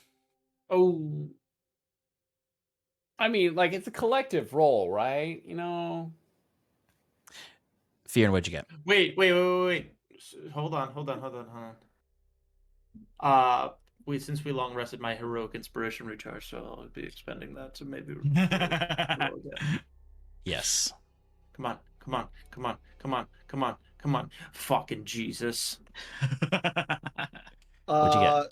Exactly 12 again. No. Oh, gosh. Fear, what'd you Fates get? are not kind. I got a 14, but I rolled a natural 20 on my disadvantage. So that's kind of cool. But also, I can, knowing that I was going to stealth, could I have casted my storm room shard? Not so after you that- rolled already. But no, it's for I want to use it on No, I was asking that for anything that was like a reaction or something you can help add something. I can give it a is a reaction for Septimus for +5. Do you want to do that? I mean, if 12 is 12 to 13 is okay, I'm gonna do that then. I'm sorry. I actually think that I'm allowed to after we know. check the details on it. I mean, you can still do it, but it just would be I can give you a more sure answer if you if it says that you can know the roll. Yeah, give me. When you or another creature you can see within 30 feet of you makes an ability check or a saving throw, you can use your reaction to add +5 to the roll. Okay. Okay, so it doesn't explicitly. I don't remember what I'm thinking of. There is stuff. There are certain features that allow you to know the roll and then do it. Yeah. There's stuff with like the Chronergy wizard can know the rolls before they use their reaction to do the re-rolls. That's probably what I'm thinking of. But yeah, I give that to Septimus. So, his plate armor is flapping a little bit. I cash it. Mm-hmm. Yeah. Okay. Septimus, you nearly I guess what was Sass's roll? 16. Okay. I'm not even gonna ask what Jacquette's was. I nearly fucked it up. Yes, because the DC was 13. So the +5 will protect you in this moment, as I imagine it's a situation where you all are like, I imagine you have to like lay low to stealth across this, because you're basically concealing yourselves behind the stone wall, like the farm stone wall. That is, you have to basically kind of crawl to the other side to have some kind of cover for this, because otherwise you'd have to go into the woods to get cover. Or just, I imagine the better stealthers, Sass and Jacquette, are like appropriately just like waiting until there's breaks in line of sight with the wisps. But the noise boys crawl through the mud. Or I imagine like there's a point where you're just crouching and going across, and Bruce, you literally at a point literally grab Septimus's arm and just pull him down as a wisp just. Yeah, it's like the ring wraith. Just Exactly. following the hobbits. Exactly. Yeah. The wisp is just at the perimeter before moving on, and you can proceed. Anyone with a passive perception of 18 or higher, is it that anybody? The one. Yeah, the Just cleric. the Yeah. one who's making the most noise. And perhaps You Septimus, this perceive is that you're being a loud man. what you perceive that you're a loud man, yes, but you also, and perhaps this is why you kind of stopped for a moment and Bruce had to intervene, is you can hear the people inside crying. Oh, wow. But then you also hear a few of them whispering, or more like muttering more than whispering, and they are muttering a name, it sounds like, or an object. It is a proper noun of sort, as they just continuously mutter, Raven, Raven, Raven, Lord Raven, Lord Raven, Lord Raven, protect, Lord Raven, protect. Lord Ravin, Ravin, Mm-hmm. protect. Lord Raven.